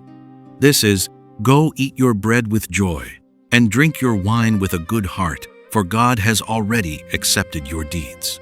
Ecclesiastes 9:7. After God has accepted your deeds, for they have ascended before Him as pleasing, and He takes pride in them, as in, all your people Israel are tzaddikim, my handiwork, in which I take pride. Which is after prayers, when God has received pride and satisfaction from you, then go eat your bread with joy. For then eating is sacred, in the category of the land of Israel, through the manifestation of pride, through which the land of Israel is materialized. Section 5. This is why the verse refers to the pride that God takes from the Jewish people as eating. As written, I came to my garden, my sister, my bride. I collected my myrrh with my spices. I ate my honeycomb with my honey. I drank my wine with my milk. Eat, my friends. Song of Songs 5:1, which Rashi explains as referring to the pleasure that God receives from the sacrifices and service of the Jewish people. For the pleasure and pride that God receives from the Jewish people corresponds to eating, which is the main time of the manifestation of pride. This corresponds to eat, drink, and be merry. Ecclesiastes 8:15, as in, Boaz ate, drank, and was merry. Ruth 3:7, through which the countenance shines, as written, a joyous heart improves the countenance. Proverbs 15:13. For the shining of the countenance through sacred eating and drinking comes through the pride that is manifested during eating, which is the main source of pride and a shining countenance. This corresponds to the bread of the countenance, for the shining of the countenance, which is the pride, as in, see the king in his beauty. Isaiah 33. 17 is attained through sacred eating, and the pride and shining of the countenance of sacred eating is manifested through the cup of wine over the blessing after meals, which corresponds to wine that gladdens, corresponding to the joy of the pride. This corresponds to the reddening of the face caused by wine, for in holiness, specifically in the cup of blessing, this reddening of the face is caused by the pride, which corresponds to a red one with beautiful eyes, 1 Samuel 16:12, 17:42, which refers to King David, who corresponds to the cup of blessing, as said above. This corresponds to the reddening of the face of the one who blows the shofar on Rosh Hashanah. For Rosh Hashanah is the main time of the gathering and ascending of the pride of the Jewish people, when they all gather around the tzaddikim of the generation. This corresponds to shofar, as in shafaru, improve your behavior. Leviticus Rabbah 29:6, which corresponds to the manifestation of the beauty and the pride that is manifested on Rosh Hashanah, which causes the reddening of the face of the one who blows the shofar when the gathering of this pride shines into him, as in, fortunate are the people who know the sound of the shofar. O God, they walk in the light of your countenance. Psalms 89:16. The light of your countenance is the pride that ascends before God through the blowing of the shofar. This is, in your name they rejoice all day long, for you are the pride of their might. Psalms 89:17, which corresponds to the reddening of the face caused by sacred wine, which is the cup of blessing, which corresponds to the pride, which corresponds to the wine that gladdens, which causes the shining of the countenance, through which the sacredness of the land of Israel is evoked, which is the essence of the mitzvah of the blessing after meals. This is why it is stated in the lesson in Likutei Moharan, Part 1:17, that through sacred eating one attains knowledge, through which shines the light of the tzaddik, who manifests all the pride that God takes from each and every Jewish person, even from the lowest of the low. See there well how the manifestation of the pride is specifically during sacred eating. Section 6. This is, eat fatty foods, drink sweet drinks, do not be saddened, for God's joy is your strength. Nehemiah 8:10. For the main rectification of sacred eating is through joy, which corresponds to pride, as in, for God's joy is your strength, which corresponds to, for you are the pride of their strength. Psalms 89:18. That is why this verse is recited on Rosh Hashanah, for Rosh Hashanah is the peak time for the manifestation of pride, which is why it is also the peak time of the manifestation of the sacredness of the land of Israel. As written, the eyes of your God are always upon it, from the beginning of the year. Deuteronomy 11:12. That is why the verse that enjoins to eat and drink with joy refers to Rosh Hashanah, for God's joy is your strength, comes through the pride that He receives from us, through which the sacredness of the land of Israel is materialized, through which the rectification of the sacredness of the land of Israel is attained. Section 7. This corresponds to all the festive meals that we make whenever we complete some mitzvah or complete the study of some Talmudic tractate. For God's main pride from this study or the fulfillment of a mitzvah is manifested specifically during a meal. For the main manifestation of the pride is during a sacred meal, as said. This corresponds to eating on Shabbat and the festivals, which is a very great mitzvah. For on Shabbat and the festivals, the pride and delight of all the mitzvot and service we have done during the week ascends, as can be understood from the Rebbe's words in explaining the verse, righteousness walks before him. Psalms 85:14. That on Shabbat, the mitzvah ascends to God, who takes pride in it, and similarly on the festivals, when the joy of all the commandments is gathered, and we then attain the light of the countenance, as in, 3 times a year shall all your males be seen before God's countenance. Exodus 23:17, as brought in Likutei Moharan, Part 1, 30. Thus, since on Shabbat and the festivals, all pride that God receives from the mitzvot of the Jewish people ascends and shines, that is the main time of sacred eating, and why it is such a great mitzvah to eat large meals. For the sacredness of eating comes through the manifestation of the pride, through which the sacredness of the land of Israel, which is the main source of sacred eating, is manifested and evoked into the place where one is eating. Section 8.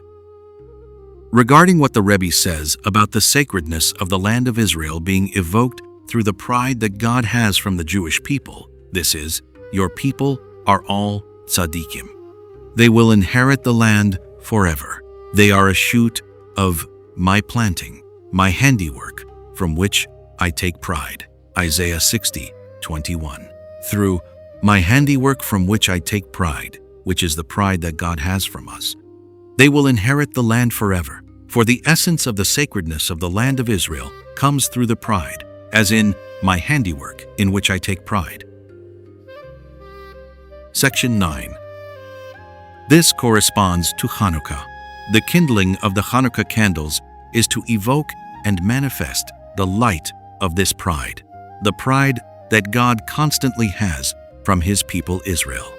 That is from where we evoke this great light with which we kindle and light the flames of the Hanukkah candles, which is the proclamation of the miracle, in that we are attesting and proclaiming the great miracles that God does for us in each and every generation. All this on account of His great love for His people Israel, in whom He takes pride in each and every generation, on account of which He does for us these miracles and wonders in all generations.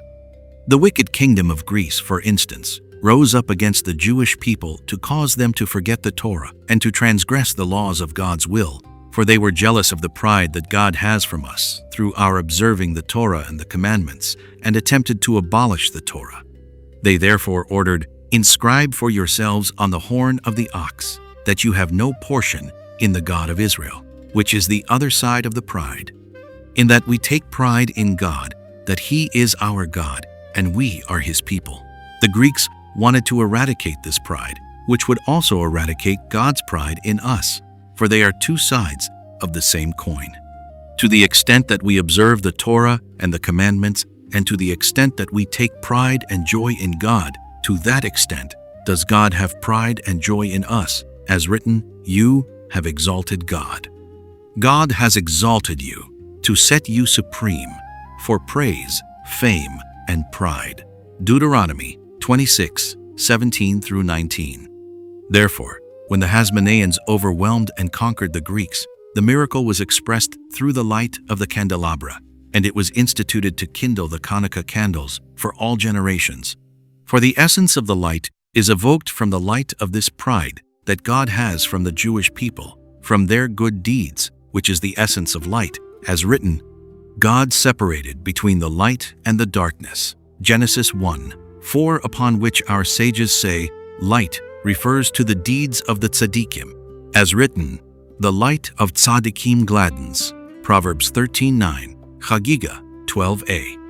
That is why this pride brings about the light of the eyes, as the Rebbe explains in this lesson, that this pride becomes the tefillin minds, which radiates through the eyes, which is the light of the eyes, which brings about the sacredness of the land of Israel. For the essence of the light comes from the light of this pride that God has from the Jewish people, which causes a great light throughout all worlds, and the kindling and lighting of all the supernal candles and lights, as stated in the Holy Zohar, to kindle candles and light lights. From this pride we evoke this holy and awesome light of the holy Hanukkah candles through the great miracle that God did for us at that time, through which God's pride in us was manifested as being with us in each and every generation, doing for us great miracles and wonders, and that through the manifestation of this pride are all supernal lights lit. That is the source of the light of the Hanukkah candle, and why it is a mitzvah to look at the holy light of the Hanukkah candles. As our sages said, whoever sees the Hanukkah candles must recite a blessing. Shabbat 23a. And as we declare after the lighting, these candles are holy. only to behold them. For the essence of the kindling of the Hanukkah candles is to evoke this light of the pride on earth, so that we are able to see the light of this pride, in order to thereby be able to have a taste of the sweetness and sacredness of the land of Israel, as explained in the lesson, so that whoever sees this pride, wherever he will then look, will be transformed into the air of the land of Israel, and will be aroused with a new and passionate desire for the land of Israel, as can be understood from the lesson. For on Hanukkah we must evoke the sacredness of the land of Israel, in order to rectify the blemish of the spies who slandered the land and blemished it, as the Rebbe writes in Likutei Moharan, Part 2:7. And to the extent that we evoke forgiveness on Yom Kippur, to that extent do we attain the sacredness of Hanukkah, for Moses begged forgiveness for the sin of the spies. Hence, on Hanukkah, we must rectify the sin of the spies for their slander of the land of Israel, and therefore we must now manifest the holy experience of the land of Israel, which is accomplished by the kindling of the Hanukkah candles, through which the light of the pride is manifested, of God's pride in the Jewish people, through which the sacredness of the land of Israel is evoked wherever one looks. For through the light of the pride, the air of the land of Israel that is evoked makes wise, which corresponds to tefillin minds. This corresponds to the oil of the Hanukkah candle, which corresponds to the tefillin minds. As our sages said, for the minds correspond to the oil for sacred anointing, through which the sacredness of the land of Israel is evoked wherever one looks. And one is able to experience the land of Israel and to deeply yearn for it. This rectifies the blemish of the spies who slandered the land. That is why we must look at the Hanukkah candles in order to behold the light of this pride, which corresponds to the light of the Hanukkah candles, so that we thereby become able to bring about the land of Israel wherever we look. Then we will yearn for the land of Israel and rectify the blemish of the spies who blemished it. Section 10. That is why the Torah reading on Shabbat Hanukkah is the section of the princes, for the Israelite princes corresponded to the tzaddikim of the generation, who embody the pride, as explained in the lesson.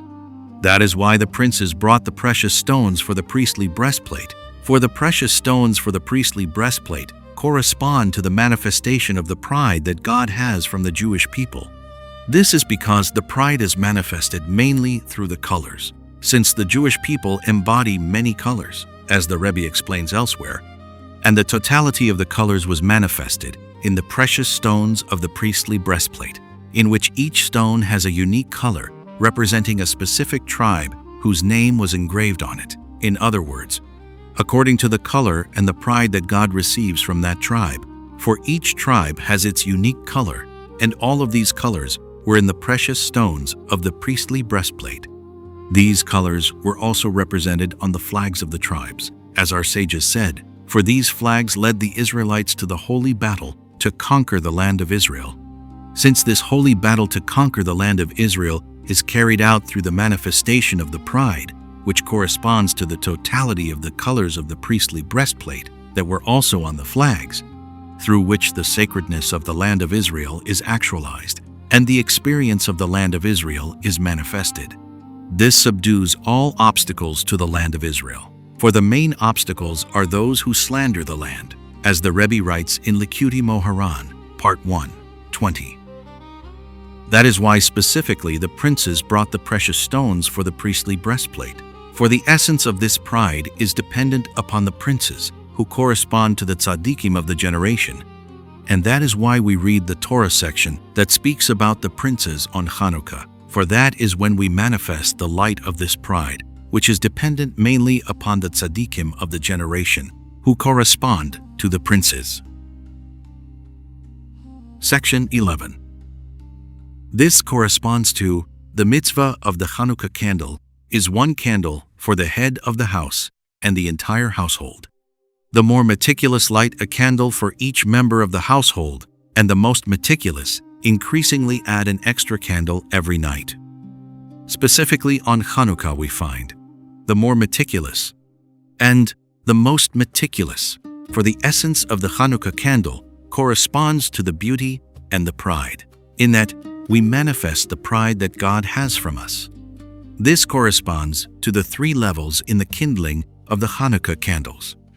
1 candle for the entire household, a candle for each member, and so forth, corresponding to the 3 ways of evoking the sacredness of the land of Israel that are explained in the lesson.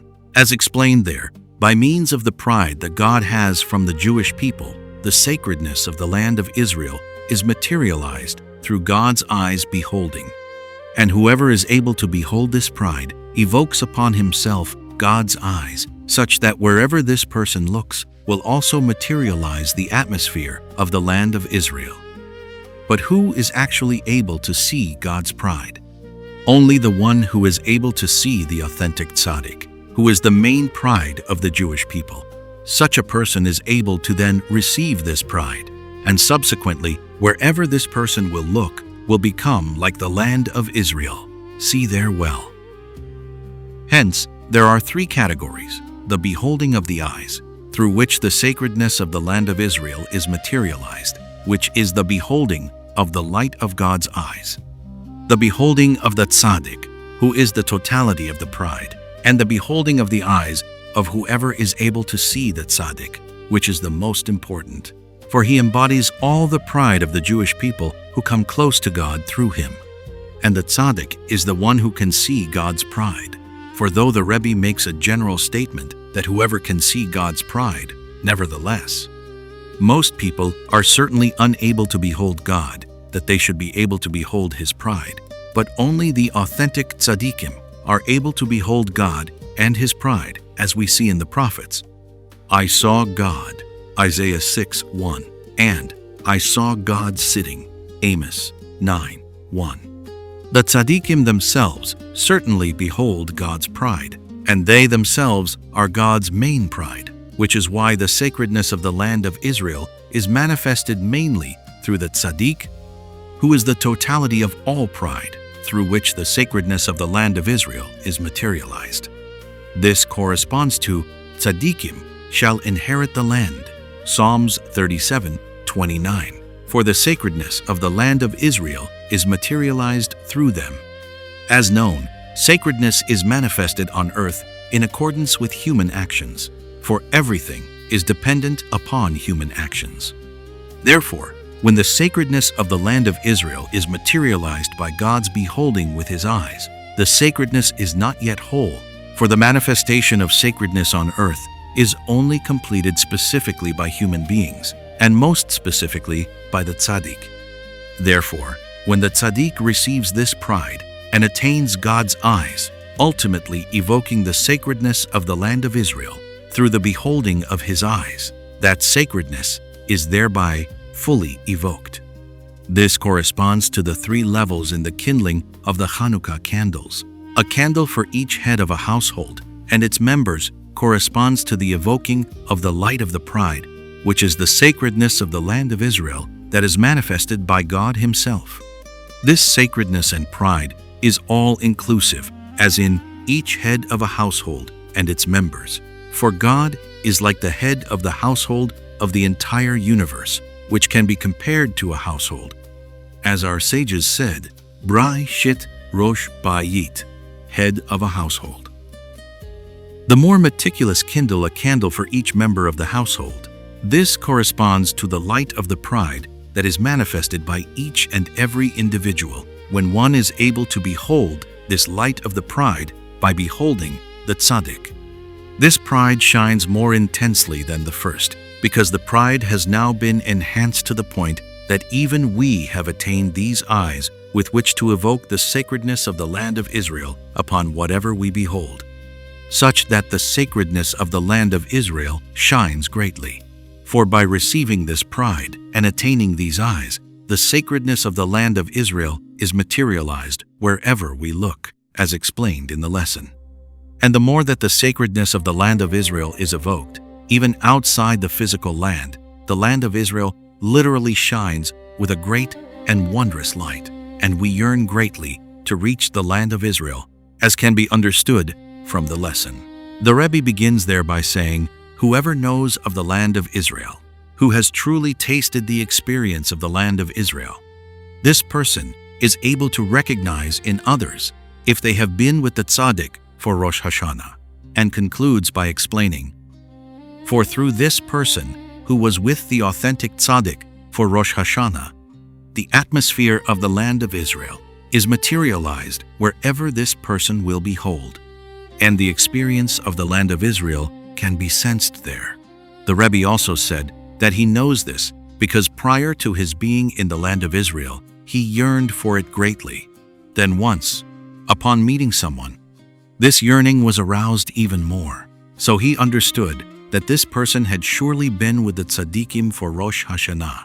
So he asked this of the person, and he confirmed to the Rebbe that indeed he had been with several tzaddikim for Rosh Hashanah.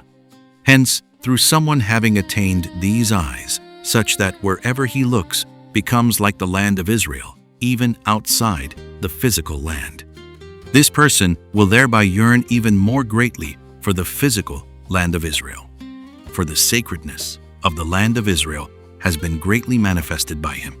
For as a rule, the more that sacredness is evoked below, sanctifying and purifying places that are further from sacredness, the sacredness is not diminished at all. On the contrary, it shines with a many times greater and more wondrous light. Therefore, the more that we evoke the sacredness of the land of Israel to outside the land of Israel through these eyes of each and every individual, the more that a greater light shines within the land of Israel itself. That is why one senses the experience of the land of Israel and yearns for it even more. This corresponds to the more meticulous kindle a candle for each member of the household, which corresponds to the light of the pride that is evoked by each individual by being able to behold this pride through beholding the tzaddik. The most meticulous increasingly add an extra candle every night.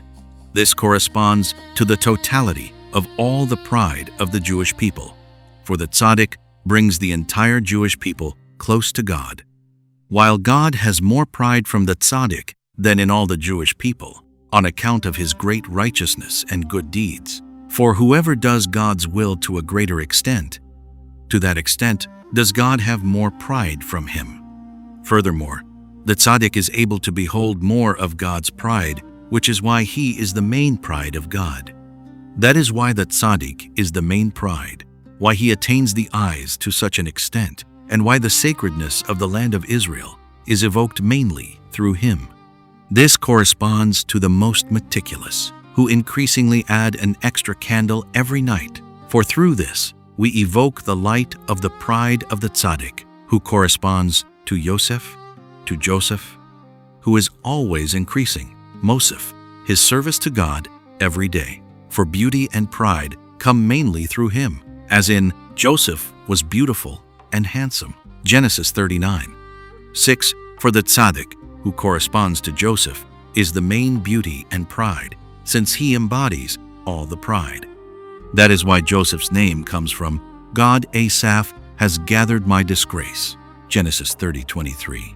For disgrace is the opposite of pride and honor, and Joseph, the tzaddik, gathers and counters all disgraces, for he manifests all of God's pride and honor that he has from the Jewish people, in contrast to disgrace. This corresponds to increasingly adding to Yosef, who corresponds to the tzaddik who is called Joseph, for he is constantly increasing his service of God every day, as in the next verse there, "May God Yosef add for me another son." For the tzaddik is constantly increasing his service, always beginning anew, as if he has never served God at all. This is God's greatest delight and pride. For God's pride and delight come mainly through novelty, that is, when some new source of pride ascends, such as when someone who was distant has come close to him, as explained in the lesson. For God's main pride is when a Jew comes close to him, adding another Jew who seeks to serve him, that is his main pride. This can be understood and is explained in the Rebbe's words in several places, that God's entire pride in the Jewish people cannot be compared to the new pride that ascends on high when someone new comes close to him and seeks to serve him, as in when Jethro came. God's name was exalted above and below. Zohar, Part 2, 68. A. For his main greatness and pride is when the distant ones come close. This is because pride corresponds to garments, as in, God reigns, he dons pride. Psalms 93:1. And as Rabbi Yochanan, who called his garments his honor, Bava Kama. 91b. And the honor of garments is mainly when we are able to make new garments for God, which is his main honor and pride. Just as a king has no pride in his old royal garments, no matter how precious they are, so is such pride incomparable to the pride God has from a new garment with new colors that ascends on high through some distant one, having come close, which is God's main delight, pride, honor, and greatness. For constant pleasure is no pleasure at all. Therefore, his main pleasure, delight, and pride is specifically through novelty. That is why the Holy Zohar states, the garments he wears one day, he does not wear the next day. And the garments he wears in morning, he does not wear in the evening. For God always takes pride in the new garments that are made by the distant ones, who come close to him through the tzaddik of the generation, who corresponds to Joseph. For this tzaddik constantly begins anew each moment, as if he has never served God at all, as the Rebbe has explained several times. For this reason, he has the power to bring truly distant ones back to God, always bringing back ever more distant ones, for with the power of his own constantly beginning anew, as if he is just now beginning to serve God. With this power, he is able to arouse truly distant ones, so that they begin from this moment to return to God. Thus, God has constantly wondrous pleasure, delight, and pride from such tzaddikim novel pride, which is the greatest pride, as said. For pride ascends anew through the tzaddik himself, who is literally renewing himself every moment, incessantly increasing his service, as well as from the distant ones who come near to God's service. That is why such a tzaddik is called Joseph, as in, may God Yosef add for me another son. For pride corresponds to a son, in that God takes pride in the Jewish people, as a father takes pride in his son, as in, my son, my firstborn, Israel. Exodus 4:22, and you are sons to your God, Deuteronomy 14:1, which are expressions of endearment and pride. And the tzaddik himself, who embodies the totality of the Jewish people, is himself called a son. As written, God has told me, you are my son. Psalms 2:7. And since the tzaddik is constantly renewing his service every moment anew, he is constantly like a new son for God, as in, God has told me, you are my son. I have given birth to you today. For the tzaddik constantly begins anew each moment, as if he were just born today. That is why God takes new pride in him anew every single moment, as if he was just born today, as in, you are my son, I have given birth to you today. This corresponds to, may God add for me another son, in which the tzaddik is asking of God to give to him another son. That is, that he be able to renew himself every moment in God's service, constantly beginning anew, such that he will be considered for God like a new son on every moment, as a new son who has just been born, as in, you are my son, I have given birth to you today. This corresponds to the greatest elder told about in the story of the 7 beggars, who prided himself that he is very old, yet very young, and has not even begun to live at all. See there and understand. Furthermore, specifically by means of the tzaddik constantly increasing and renewing his service, beginning each time anew, is he able to bring the distant ones close to God, and they are considered his sons. For whoever teaches another's son Torah is as if he has given birth to him. This too corresponds to, may God add for me another son, meaning that he be able to bring another Jew close to God, who will be considered as another son, a new son, which is God's main pride. We saw this with the Rebbe Whenever someone new approached to come close to God, this was more precious to him than all the people who had already come close, since the greatest pride is when new pride ascends to God through the distant ones who come close. This corresponds to the most meticulous, the most beautiful of the beautiful, the greatest pride of all pride, corresponding to of God. Increasingly adding, which corresponds to Joseph, corresponding to the tzaddik, who increasingly adds to his service, beginning each time anew, which is the greatest pride. Through this tzaddik comes the pride of the entire Jewish people, for he brings the distant ones close to God, which is the greatest pride. This is the essence of Chanukah, and for this reason it is called Chanukah, from the root word chinuch, training, as in, train the child according to his way. Proverbs 22:6. For when anyone begins anew to train himself and begins to enter into the service of God, this is God's greatest pride. This is the source of the light of the Hanukkah candles, for the main source of light is from pride, as said earlier, and the greatest pride is when the distant ones begin to train themselves in God's service. That is why the word Hanukkah comes from the root word that means training. Section 12. This corresponds to, this is how to make the candelabra. Hammered gold, including its base and its flowers. It shall be hammered. Numbers 8:4. As the Rebbe says, one must be very stubborn in serving God, and whoever has begun serving God knows that it is impossible to be a truly good Jew unless one is very stubborn, since there are so many obstacles, countless ups and downs that every single individual must endure, and if one is not very stubborn, never allowing these obstacles to make one lax in this service, it is impossible for one to maintain what one has already attained. This is especially true regarding a journey to the land of Israel, which is the essence of the sacredness of a Jewish person and the ultimate victory in the battles. As the Rebbe writes in Likutei Moharan, Part 1, 20, see there. So it is impossible to win this battle unless one is very stubborn, and this itself is God's main pride from the Jewish people. For he takes great pride in the courage and stubbornness of a Jewish person who is constantly being presented with obstacles, but constantly strengthens himself with great stubbornness, never allowing himself to be cast down.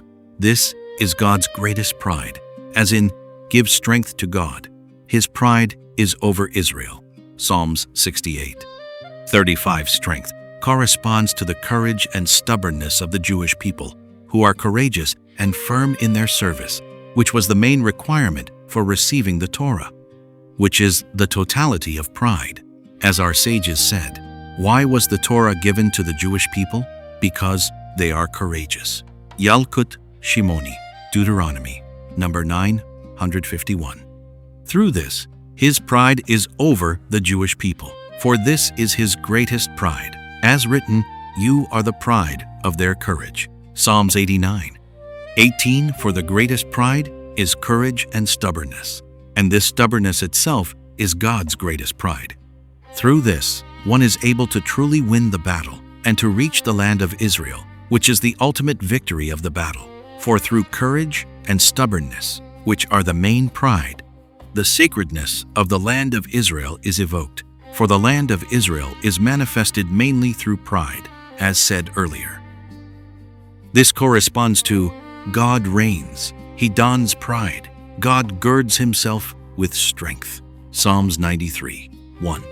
This means that his main garment of pride is from the courage and stubbornness of the Jewish people, as in, God girds himself with strength, as in, give strength to God. His pride is over Israel, which corresponds to, I shall sing to God, for he has been exalted with pride. This pride comes through the courage and stubbornness of the Jewish people, through which the forces of evil that constantly seek to overwhelm every single Jewish person are subdued. For it is impossible to subdue and conquer them other than with very great stubbornness and courage, which is God's greatest pride. This is horse and rider he cast into the sea. Exodus 15:1. Horse and rider. correspond to the forces of evil, the lusts, obstacles, fantasies, and foreign thoughts that are incessantly seeking to overwhelm every individual, but which are subdued, as in horse and rider he cast into the sea, through the courage and stubbornness of the Jewish people. This is, my courage and song is God. He is my salvation. For the salvation and subdual of the forces of evil come through holy courage and stubbornness, which corresponds to, my courage and song is God, which is his main pride, as in, for he has been exalted with pride. This is my God, and I shall adorn him. The God of my father, and I shall exalt him. Beauty and exaltation correspond to the pride that God has from the Jewish people through their courage and stubbornness, such that they are then able to win the battle and reach the land of Israel. This is, God is a man of battle. For the victory in battle is mainly when one has great stubbornness, so that one is able to reach the land of Israel. For this entire song was said in order to reach the land of Israel, since the exodus from Egypt and the splitting of the Red Sea were only in order to reach the land of Israel, as written, he took us out of there to bring us to the land, Deuteronomy 6:23, and many other such verses. And, as explained earlier at length, see laws of Rosh Hashanah included in the laws of things eaten during a meal, Law 4. That is why the song concludes with, until this people crosses over, which means crossing over the Jordan to enter into the land of Israel, as our sages explained. And that is why the song begins with, for he has been exalted with pride. My courage and song is God. For the land of Israel is attained through the manifestation of the pride that is manifested through the courage and stubbornness of the Jewish people. This corresponds to, this is how to make the candelabra, hammered gold. The candelabra corresponds to the totality of the pride that God has from the Jewish people, which is the main source of light. Thus, the candles of the candelabra were a testimony that God loves his people Israel and rests his presence upon them, as our sages said regarding the westernmost candle, that it is a testimony to the entire world that the divine presence rests upon the Jewish people. This corresponds to pride, for on account of his pride and love for us, he rests his presence upon us. Hence, all the details of the candelabra correspond to God's pride in the Jewish people, such as the amazing shapes that were on it, the ups, the buttons, the flowers, and so forth. All of these allude to various types of pride that God has from the Jewish people, which are embodied in these various shapes. And all of these types of pride, which correspond to the candelabra, can only be attained through great stubbornness in the service of God, as in, this is how to make the candelabra. Hammered gold, the Hebrew word for hammered, miksha, shares its root with the word for stubbornness, ekshanut, for one must be extremely stubborn in the service of God, including its base, its flowers, it shall be hammered. For all of these shapes in the candelabra represent the totality of God's pride in the Jewish people, which is only attained through stubbornness.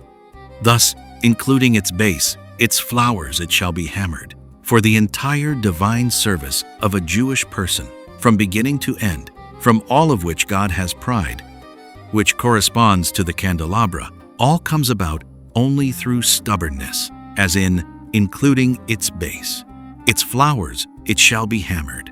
For one must have great stubbornness and courage from beginning to end. Section 13. This is what God praises the Jewish people. Your stature resembles a palm tree. Song of Songs 7:8. For the people are strong and firm in their service, and do not allow themselves to lax under any conditions. As Rashi comments there regarding the statue of Nebuchadnezzar, the Jewish people remained standing upright and refused to bow to it. This is the greatest praise of the Jewish people. Section 14.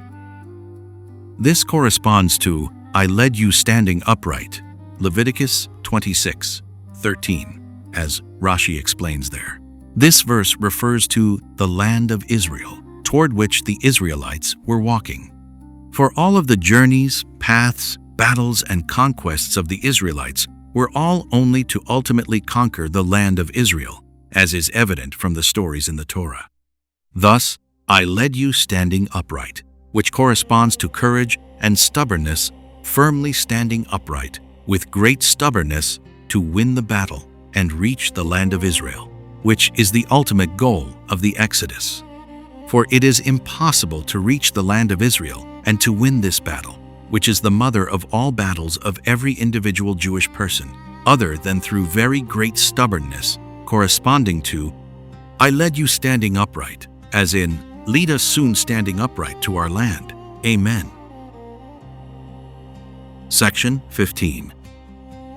That is why the miracles of Chanukah took place through the priests, who wear garments of pride, as written, Make holy garments, for Aaron, your brother, for honor and for pride.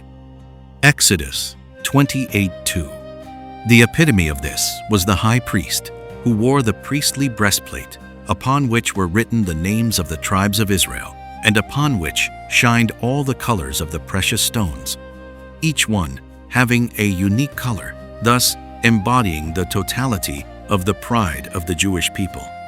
Therefore, there are 8 days of Chanukah, corresponding to the 8 garments of the high priest, which are the totality of pride, the source of the light of the Chanukah candles. That is why the Torah section speaking of the priestly garments is juxtaposed to the section of the anointing oil, which corresponds to Hanukkah, as said earlier. This is, they instituted these 8 days of Chanukah to praise and glorify your great name, for praises and glorifications are the pride, in that we praise and glorify God, from which God has pride, and is glorified and sanctified throughout all worlds, which is the essence of the sacredness of the Chanukah. Section 16.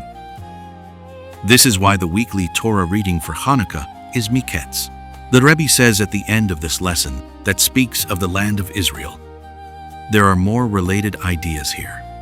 No one dies having attained half of his desires. Hence, no one ever fills his desire for money, for he will always be lacking. But there is a double abundance, corresponding to abundant silver shall be yours. Job 22:25, which implies double, since abundant is in the plural. Hence, one's desire can be filled with this abundance, since it is double. The Rebbe did not explain what this has to do with everything he said earlier in the lesson about the land of Israel and Rosh Hashanah. However, in my humble opinion, it seems to me as follows. The lust for money, which is the fact that no one dies having attained half of his desires, and the more that one has, the more that one is lacking, corresponds to the blemish of the eyes, as in, his eye will not be satiated by wealth. Ecclesiastes 4:8.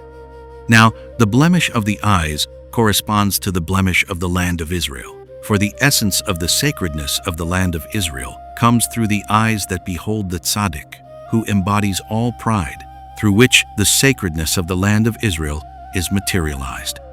And the land of Israel is the source of blessing, for all blessings and abundance come from the land of Israel. For the land of Israel receives its sacredness from the tzaddik, who possesses all blessings and abundance, as in blessings upon the head of the tzaddik, and in a tzaddik has compassion and gives. So when one acquires the abundance of the land of Israel and the tzaddik, one surely lacks nothing. For regarding the land of Israel it is written, You shall lack nothing there. Deuteronomy 8:9. For the abundance that comes from there has no lack at all, for God has sent his blessing there, as in, I will empty out for you a blessing till you say, Enough. Malachi 3:10, which is the opposite of, No one dies having attained half of his desire, meaning that one always feels lacking. The holy abundance of the land of Israel, though, corresponds to the double abundance that is lacking nothing, as in, until you say, Enough, for the double abundance is more than one desires.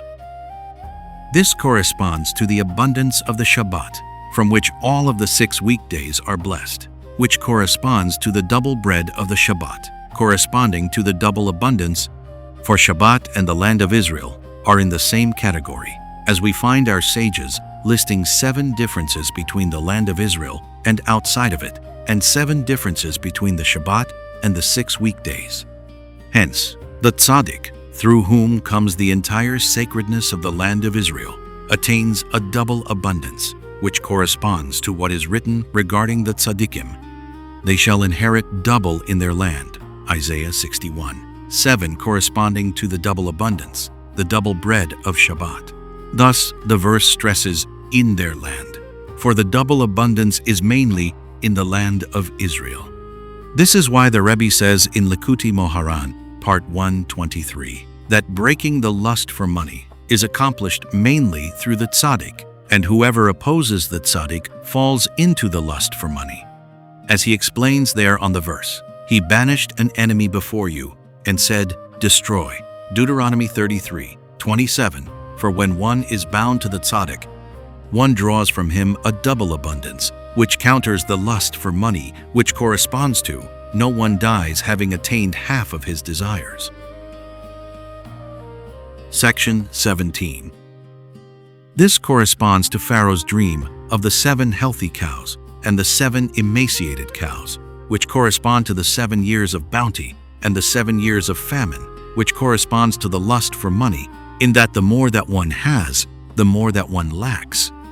This was why Pharaoh dreamt of 7 healthy and fat cows, corresponding to the 7 years of bounty, which corresponds to the wealth and abundance that God grants to the wealthy.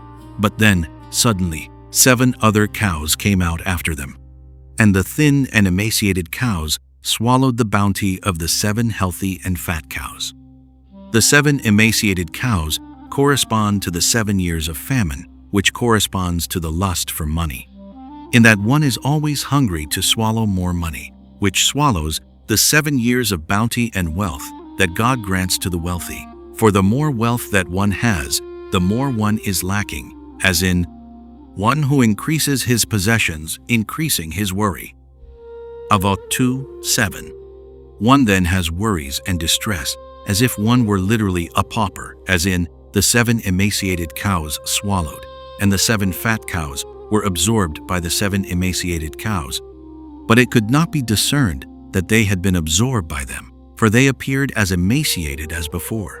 This means that the evil of the lust for money, which corresponds to the 7 years of famine, corresponding to the 7 emaciated cows, swallows up all the bounty and wealth that God has granted a person and makes him forget it, erasing all his wealth from his consciousness and filling him with worries as before he attained this wealth. One will always be lacking, since no one dies having attained half of one's desires, for one can never be filled by wealth, since one's lust for money is incessantly increasing. This syndrome swallows all of one's wealth until all one's wealth and bounty disappear from one's consciousness, for it has all been erased by one's lust for money, for acquiring more and more. The rectification for this comes through Joseph, who corresponds to the tzaddik of the generation. For the rectification of the lust for money comes mainly through him. He advises the wealthy how to be spared from the 7 years of famine, from the lust for money, by giving charity, which is the main way of breaking the lust for money. As the Rebbe writes in Likutei Moharan, Part 1:13. This corresponds to, let Pharaoh appoint officers over the country, Genesis 41:34. These are the charity clerks that are appointed to see to the needs of the poor. Thus, to put aside a fifth of the land of Egypt, a fifth is the tithe of charity. As our sages say, one should not give more than a fifth to charity, Ketubot 50a. Then, the food will be a guarantee for the land. For the guarantee and security for money is through charity, as in, my forebears amassed on earth, and I amass on high, Bava Batra 11a. And, as our sages say, the salt that preserves money is giving it away, Ketubot 66b. And then, the land will not be ravaged by the famine, meaning that the hunger of the lust for money, which ravages a human being, will not overwhelm, as explained in Likutei Moharan, Part 1:23. For charity, spares a person from the lust for money. Then Joseph had food stored in the cities. The food from the surrounding fields were stored inside of each city, meaning that he allocated the food and bounty of each individual city for the poor of that city. For the priority of giving charity is first to the poor of one's own city, as our sages have said. This is, the food from the surrounding fields were stored inside of each city to be distributed among the poor of that city. This is the meaning of what Rashi says there. The earth of every country preserves its produce. To preserve the produce, one must mix some of the earth of the country into the produce. A pauper corresponds to earth, for he is downtrodden to the earth. As written, he raises the pauper from the earth. Psalms 113:7. So, when one wants to preserve one's wealth, so that the 7 years of famine do not overrun him, one must put some earth into one's wealth, meaning the merit and power of charity, in that one gives to the poor who correspond to earth. This preserves and guards one's wealth so that it endures and is not ravaged by the 7 years of famine, which is the lust for money that ravages one's life and wealth. This is why Joseph said to his brothers, "You are spies. You have come to see the nakedness of the land." Genesis 42:9. Joseph was here alluding to them the blemish of the spies who blemished the land of Israel. Joseph, who corresponds to the tzaddik, through whom the sacredness of the land of Israel, which corresponds to double bounty, to the rectification of the lust for money, is evoked, said to his brothers that they had blemished his honor and opposed him and sold him to Egypt. "You are spies," he says to them, meaning that their blemish is the blemish of the spies who blemished the land of Israel. For when one blemishes the honor of the tzaddik, one is blemishing the land of Israel, whose entire sacredness comes through the tzaddik. This is, you have come to see the nakedness of the country. The nakedness implies disgrace and shame, in contrast to when one has the privilege of beholding the pride of the tzaddik, which is the source of the sacredness of the land of Israel. But they had blemished the honor of the tzaddik, who was Joseph, and did not want to see his beauty and pride. On the contrary, they had come to see the nakedness of the land, which is the opposite of pride. So Joseph told them that because of this, the 7 years of famine, which corresponds to the lust for money, had overwhelmed them, which was caused by the blemish of the spies who blemished the land of Israel, which is the honor of the tzaddik. Thus, when Jacob was told that the brothers had been told they are spies, he realized what had happened. So he told them, "Take with you a double amount of money," Genesis 43:12, corresponding to double bounty, instructing them to take the double bounty of the land of Israel. Section 18. This corresponds to the charity that we give on Chanukah, in order to rectify the lust for money and to evoke the double bounty that comes through the land of Israel, which is the source of blessing. This corresponds to the oil of Chanukah, as in, oil on your head will never be lacking. Ecclesiastes 9:8 specifically.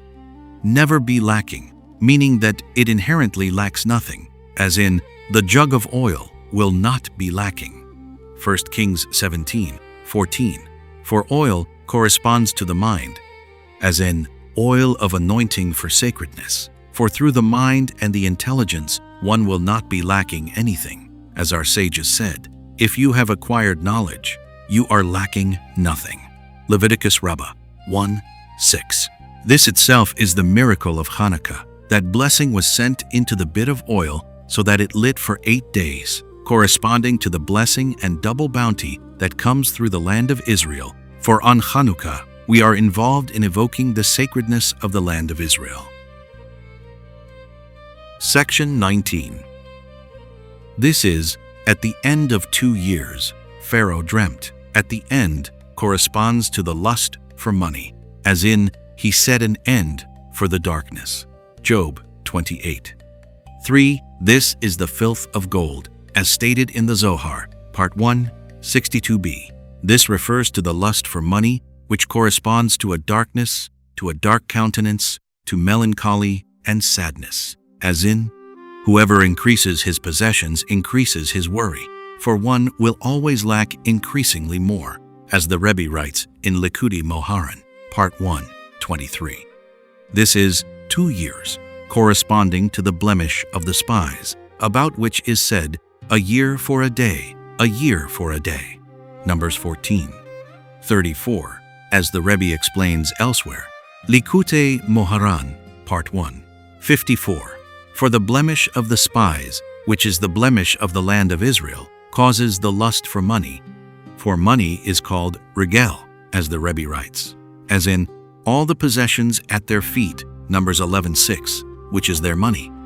Therefore, all those who are sunken deep in the lust for money are called spies, for they travel to distant places and walk around with their feet for money, not believing that God can provide them with their sustenance right where they are, without their effort, just as the spies did not believe that God would give them the land of Israel, which is the source of blessing, in a supernatural way.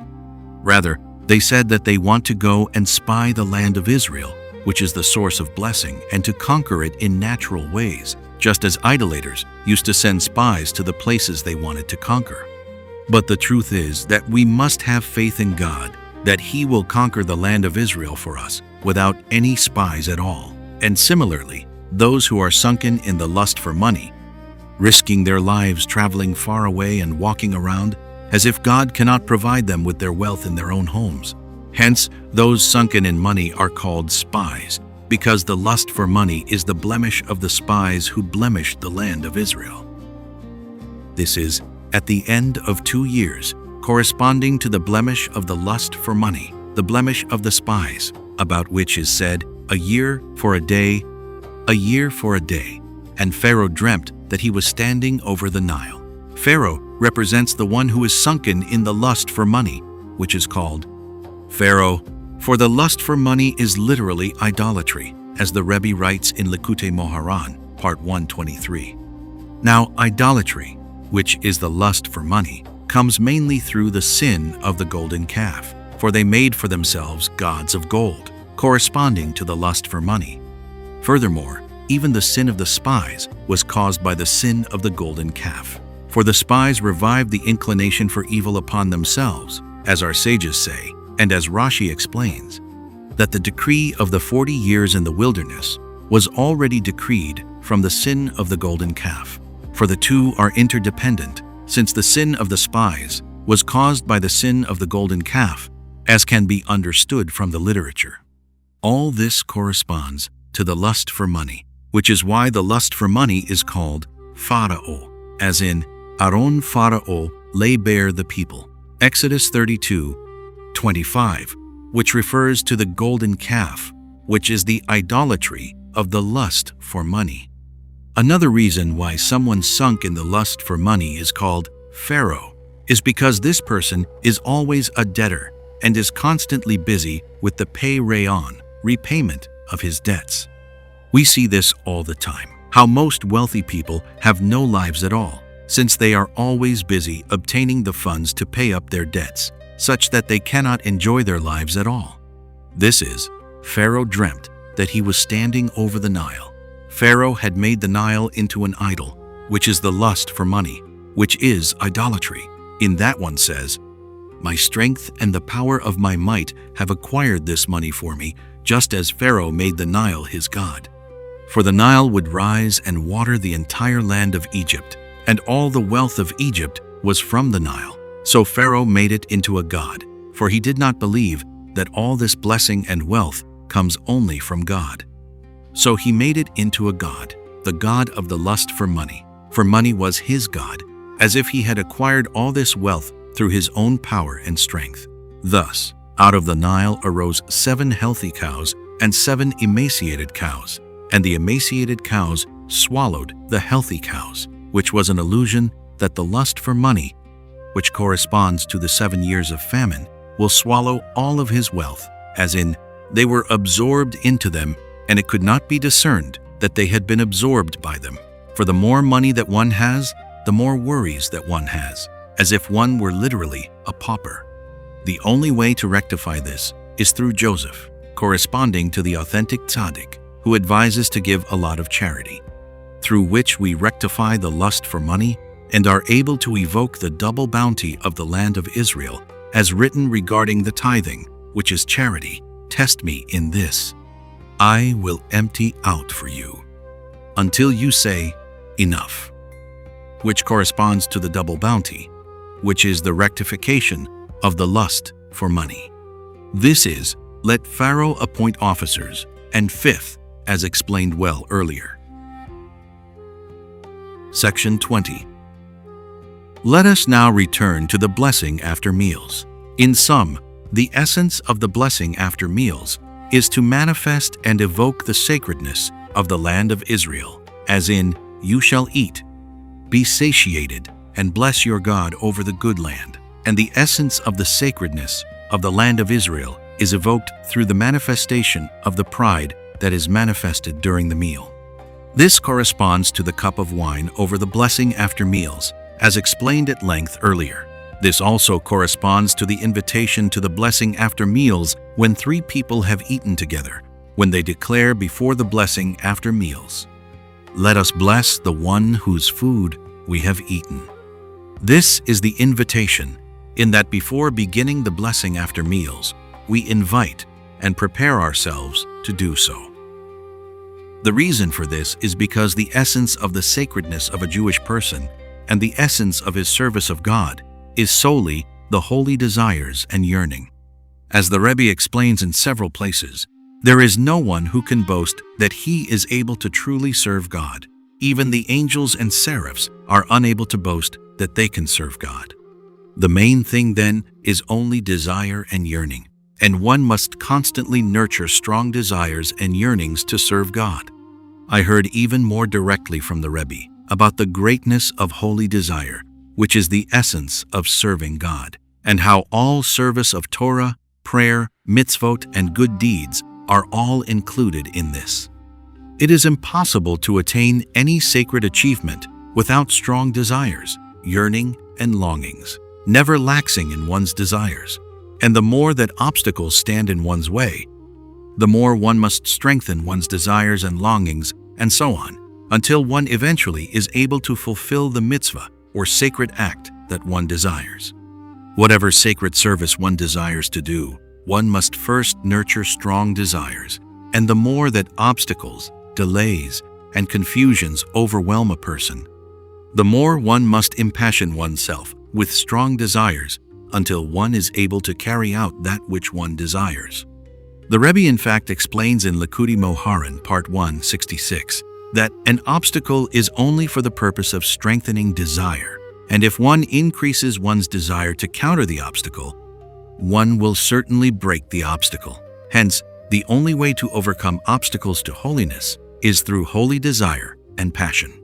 This itself is the pragad ID that God has from every single Jewish person, for this pride is mainly from their courage and stubbornness, as said, through which we receive the Torah, which is the totality of the pride, while courage and stubbornness are themselves mainly in desire, in that anyone seeking to enter into the service of God must have great stubbornness in desire, never allowing oneself to be lax in desire due to any obstacle in the world. This is the essence of holy stubbornness, and this is the essence of the pride that God has from Jewish service. For the fact is that the essence of this pride is only the pride that God has from the sacred desire, passion, and longing of every single Jew, in that the heart of every single Jew is always burning with strong desire to be able to truly serve God. This is his main pride, for the service itself is not so special, since everything anyway comes from God, as written, who did for me anything that I should pay back, Job 41:3. For it is impossible for us to do any sacred act or to avoid any sin without God's salvation. As our sages said, every day the inclination for evil overwhelms a person, and if God would not help him, he would fall. Sukkah 52a through b. Therefore, the main pride is only in the desire of each individual, the strong desire to serve God, and to the extent of each individual's desire to serve God, so will one be able to serve God, and so will God have pride from that individual. For the essence of pride is the courage and stubbornness of the Jewish person, in that he is very stubborn in the service of God, which is God's greatest pride. And the essence of this stubbornness is desire, which is the only way to overcome obstacles and to be able to serve God. For even if one is extremely stubborn in serving God, there will nevertheless inevitably be obstacles that a human being cannot overcome. For instance, when a person needs to travel to an authentic tzaddik and confronts many difficult obstacles, such as from one's father-in-law, one's wife's parents and friends, even if one overcomes all of these obstacles, one still has to confront the obstacle of money. And even if one overcomes this obstacle by, for instance, selling or mortgaging one's belongings in order to travel to the tzaddik, or perhaps walking by foot, one may nevertheless be confronted by other obstacles caused by judgments against the individual that one will be unable to overcome. For there are obviously certain obstacles that it is impossible to overcome, such as being imprisoned, being ill, and so on.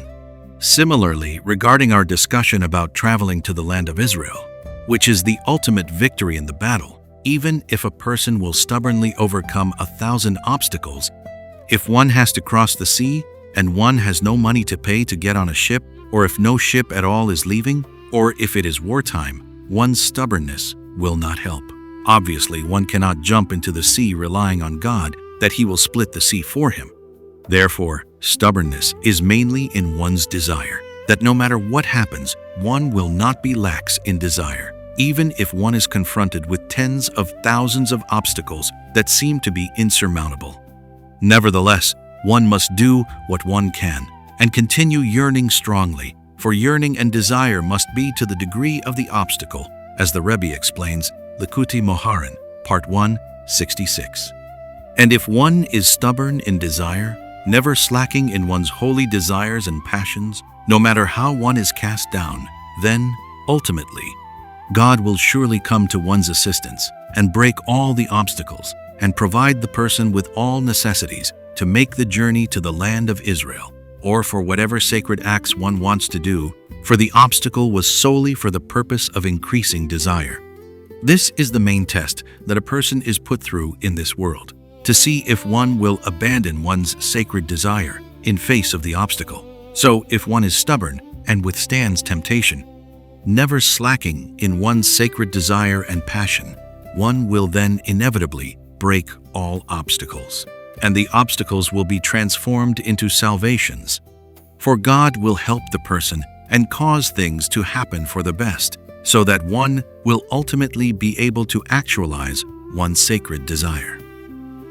Hence, stubbornness is mainly in desire, and this is God's greatest pride. This corresponds to, "Place me as a seal on your heart, as a seal on your arm, for love is as strong as death." Song of Songs 8:6, as a seal on your heart. As a seal on your arm corresponds to tefillin, as stated in the Holy Zohar. And the tefillin are the pride that God has from the Jewish people, which He places on His heart.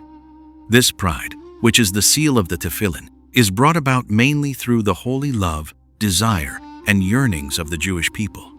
This is, "Place me as a seal," which is tefillin pride, for love is as strong as death. For our love and desire for you are very strong, with very great azut, stubbornness. So, it is appropriate that you should have pride from us, for this is the essence of pride.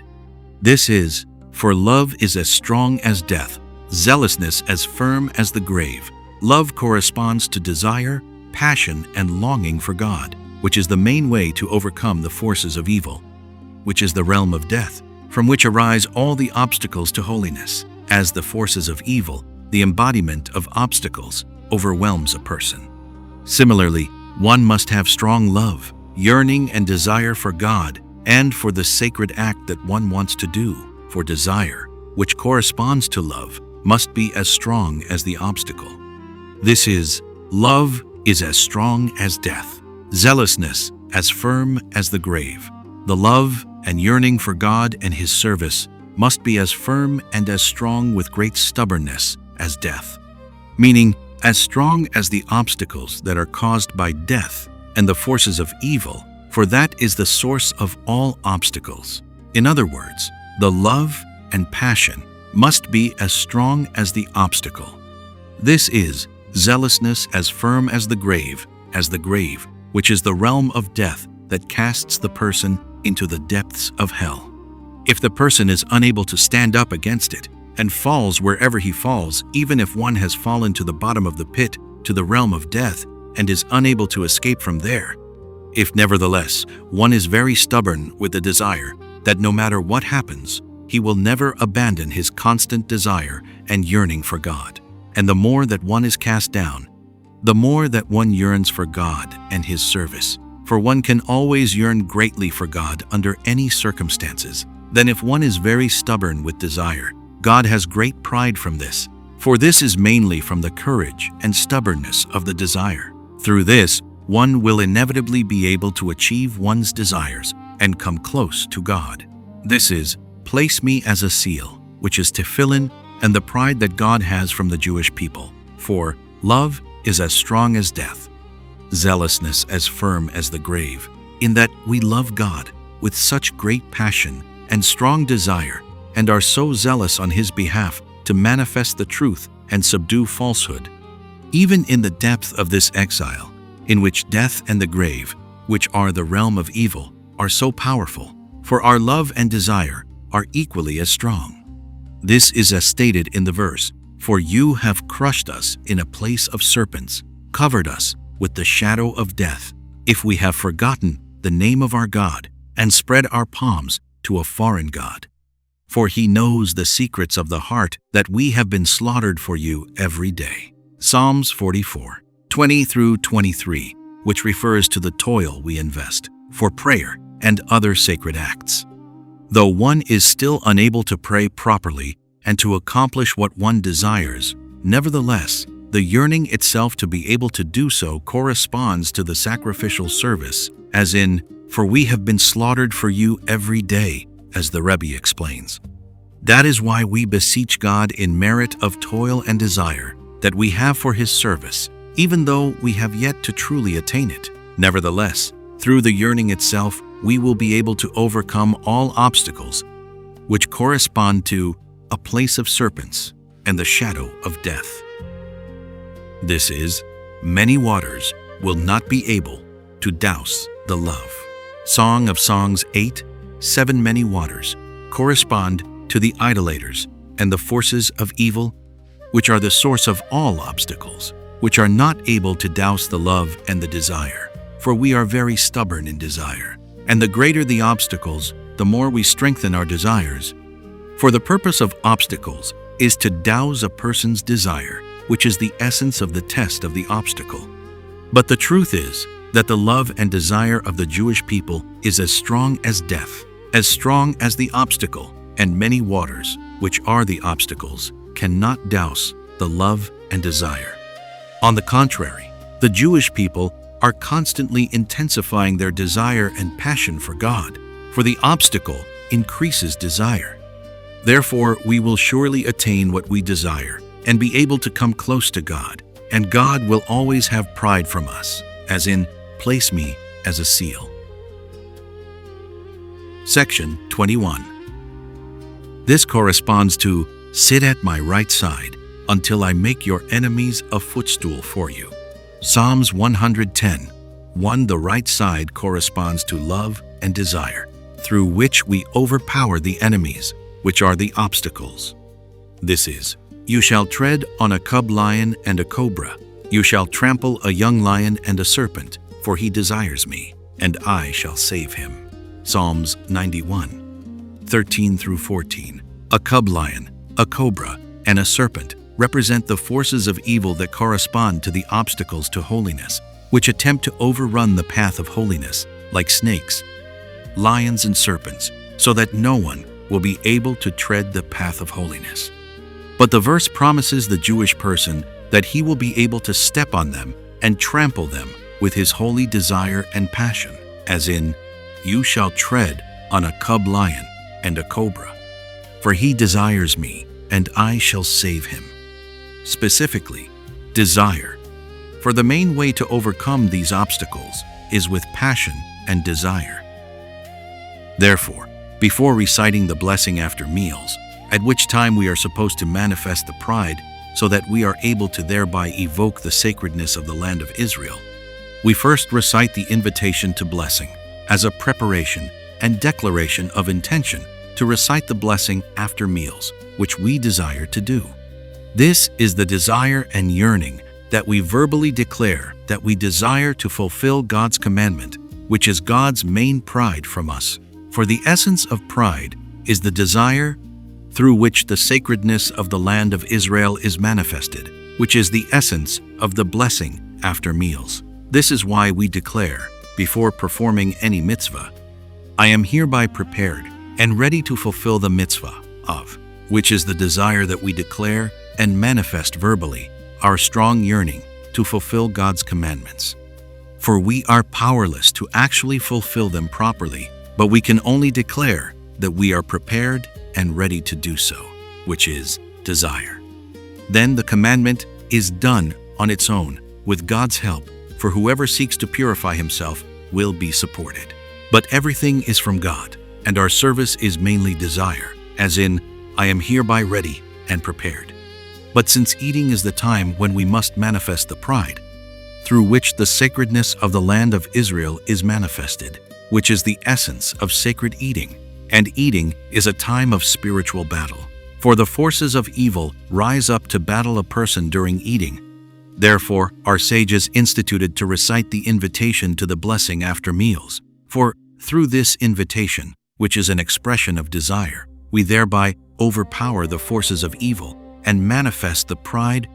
For the essence of pride is desire, as said. Through this, we are able to evoke the sacredness of the land of Israel, which is the essence of the blessing after meals. It is, in fact, stated in the Kabbalistic intentions that by declaring intention before any sacred act, we thereby banish the forces of evil, for the invitation corresponds to desire, which is the main way of overpowering them, as said. Section 22. That is why the invitation to blessing is with a minimum of 3 people, for pride is mainly when 3 Jews are together, since pride corresponds to Jacob, who corresponds to Tiferet, splendor, and pride. Furthermore, Jacob is tripled with the forefathers, since he embodies all 3, and the entire Jewish people are called after Jacob's name Israel, in which is the main pride, as in, Israel, in whom I have pride. Isaiah 49:3. This corresponds to the triple Kedusha, for pride corresponds to tefillin mind, that is called sacred, as in the engraving of a seal, sacred for God. Exodus 39:30. For the essence of sacredness is the pride, as in, I shall be enhanced and sanctified. Ezekiel 38:23. For the enhancement of God's name, which is the pride, which is his glory and greatness, as in the honor of his splendorous greatness. Esther 1:4 is the essence of his holiness, as in, I shall be enhanced and sanctified. For his name has been enhanced and sanctified by the pride that he receives from the Jewish people. And this pride corresponds to the totality of colors, the main colors being the 3 colors of the eye that shine into the pupil of the eye, which corresponds to the sacredness of the Jewish people, who embody the 3 forefathers, who correspond to the 3 colors of the eye, the main source of pride. That is why the Kedusha is triple, for the pride is the sacredness, since the pride comes through the fulfillment of the Torah, which is triple in all its aspects. As our sages said, Blessed is God, who gave us a triple Torah through the third-born on the 3rd day. Shabbat 88a. That is why the invitation to the blessing after meals, which is the main time of the manifestation of pride, requires 3 people. For pride is mainly through 3, the 3 forefathers, 3 colors, the triple Kedusha. This is also why the obligation to bless after meals over a cup of wine is when there are 3 people, for the cup of wine corresponds to the pride that is manifested specifically through 3. This is also why there are 3 blessings in the blessing after meals. Section 23. This corresponds to the 3 meals of Shabbat, for the main manifestation of the pride, which corresponds to the land of Israel, is on Shabbat. On Shabbat, all the mitzvot we have fulfilled ascend before God, who takes pride in them, as the Rebbe writes on the verse, "Righteousness shall walk before him." Likutey Moharan, Part 1, 277. And the countenance shines brightly through the light of the pride from the Jewish people, which comes mainly through the tzaddik, who corresponds to Moses, as in, "A crown of pride you gave him," and "Who is like your people Israel, one people on earth, pride, greatness," as we say in the Shabbat prayers. Hence, pride is mainly on Shabbat. Therefore, it is a great mitzvah to eat the Shabbat meals, for the manifestation of the pride is mainly during sacred eating, which corresponds to the eating on Shabbat. That is why we must eat 3 meals on Shabbat, for pride is comprised of 3 elements, as said. These 3 colors, which are the totality of pride, shine into the pupil of the eye, which corresponds to the cup of wine, to the kingdom of David, to the land of Israel that receives all the pride, for pride is the main source of the sacredness of the land of Israel, as said. This corresponds to the blessing after meals over a cup of wine when 3 people have eaten together, for this is the ultimate wholeness of the blessing after meals. For then the 3 people invite to the blessing over the cup. All this corresponds to the wholeness of the manifestation of the pride, through which the sacredness of the land of Israel is manifested even more greatly, which is the essence of the blessing after meals. Section 24. That is why Abraham was the first one to discover the sacredness of the land of Israel, as stated in the Zohar, as we have cited several times.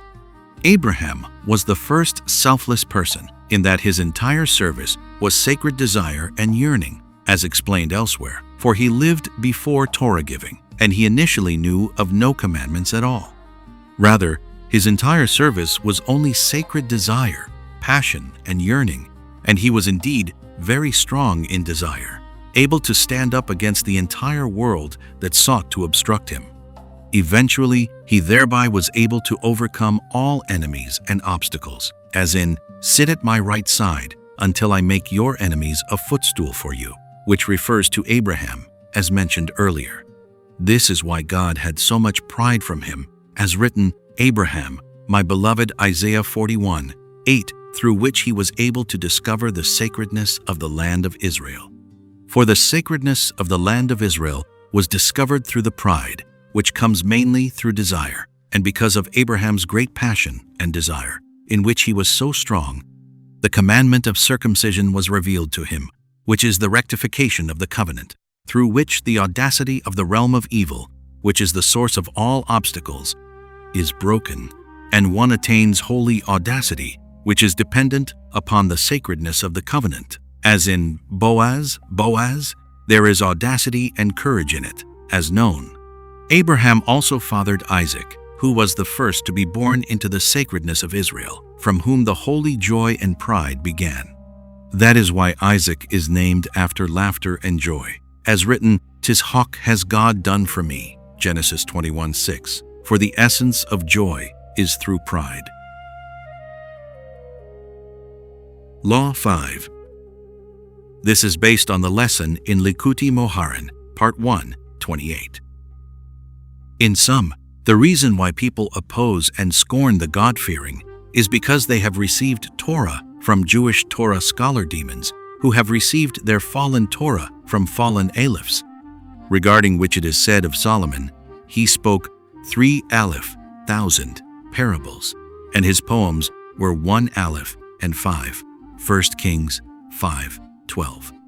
Solomon attained these alephs in holiness, but these Jewish Torah scholar demons. Hence, that is why these people fall into great heresies. The remedy for this is, I am a tola'at, worm, and not a man, a disgrace of a human being. Psalms 22:7. For through tola one is able to overcome one's enemies. For Tola corresponds to faith. This corresponds to Abraham. For Abraham, who corresponds to loving kindness, to faith, overcomes his enemies with those powers, and with that loving kindness, he rectifies the fallen alephs, as in, he does loving kindness to alephs, Exodus 26. But it is impossible to reach such loving kindness other than by bringing righteous Torah scholars into one's home, which is tantamount to offering the daily offerings, as our sages said. This is why Tamidi is numerically equivalent to 4 alephs. 111 times 4 equals 444, which is the rectification of the alephs. This is the meaning of what the sages of Athens said, "Build us a house in the air." Those who seek to establish their service upon the Torah that they receive from such sages have nothing to rely upon, and are as if attempting to build a house in the air. He uttered a divine name and stood between heaven and earth. This is the authentic Torah scholar who stands between heaven and earth. See all this there well. All this is the mystery of the Kabbalistic intentions of the daily offering. See there well and understand. You will see their amazing wonders how the Rebbe concealed this mystery in an awesome and novel way, as is his very exalted custom that cannot be conveyed at all other than to a sage who understands the truth on his own. I cannot expound on this more here. Section 1. This corresponds to the blessing after meals, the essence of all blessings over pleasure, especially the blessing after meals, which is the main blessing, since it is an injunction of the Torah, from which our sages derived all other blessings. As they said, if afterward we recite a blessing, all the more so beforehand. Brachot 35a is to sort out the good from the bad. When Adam sinned and his sin was in eating, all things became mixed up, and he was cursed with, "You shall eat bread with the sweat of your brow. You shall eat it with toil." Genesis 3:17. That is why great toil is required, to be able to eat with sacredness, to refine the food from the chaff and waste that is attached to it on account of Adam's sin. This corresponds to all the blessings over food in general, which are in order to sort out the good of the food and expel the waste, and especially to the blessing after meals, which is the foundation of all blessings over pleasure, to refine the food. And the essence of the refinement is to sort out the good of the food that is attached to the Torah that comes through the authentic tzaddikim, and to cast out the waste that comes through the Torah of those blemished Torah scholars, whose Torah is from the 4 fallen alephs. For though food sustains the human being, as we see empirically, this sustenance is certainly not mainly from the bread itself, but from the divine vitality, which is the vitality of the Torah that is embodied within the bread, as written, "Not on bread alone will a human being live." Deuteronomy 8:3. For the main vitality comes from the Torah, as written, "It is your life." Deuteronomy 30:20. Thus, the power and vitality contained in the food to sustain human life comes through the Holy Torah. However, on account of Adam's sin, good and evil became intermixed in all things, for waste coming from those fallen Torah teachings, which correspond to the advice of the serpent, as written, "The serpent enticed me," Genesis 3:13, which corresponds to blemished and damaged teachings that are not true, that lack the power to guide a person along the proper path, all of which was caused by Adam's sin, became intermixed in the bread, in the food. This is because Adam's main sin itself came through the blemish of the fallen Torah teachings that correspond to the advice of the serpent, as written, "The serpent enticed me," which corresponds to blemished teachings. For the serpent came with great cunning and deceit. He taught the woman and Adam extremely deep teachings, with such amazing wisdom that he tricked them. Though Adam was very wise and at a very exalted level, nevertheless, the serpent was extremely cunning and was able to trick him with these teachings that come from the fallen Torah, from the fallen alephs. So, by giving Adam such teachings and expanding the divine prohibition, it actually diminished from it, then entered with them into a conversation, as if it wanted to guide them on the proper path. It said to them, "Though God has said, 'Do not eat of any of the trees of the garden,' thus expanding the prohibition, it was then able to diminish from it and mislead them with a false teaching of impaired inference and comparison. It thus said to them, "Just as there is no death with touching it, so is there no death with eating it." Genesis Rabbah 19:3. Hence, Adam's main sin was caused by these blemished teachings that correspond to the fallen Torah teachings that come from the four fallen alephs.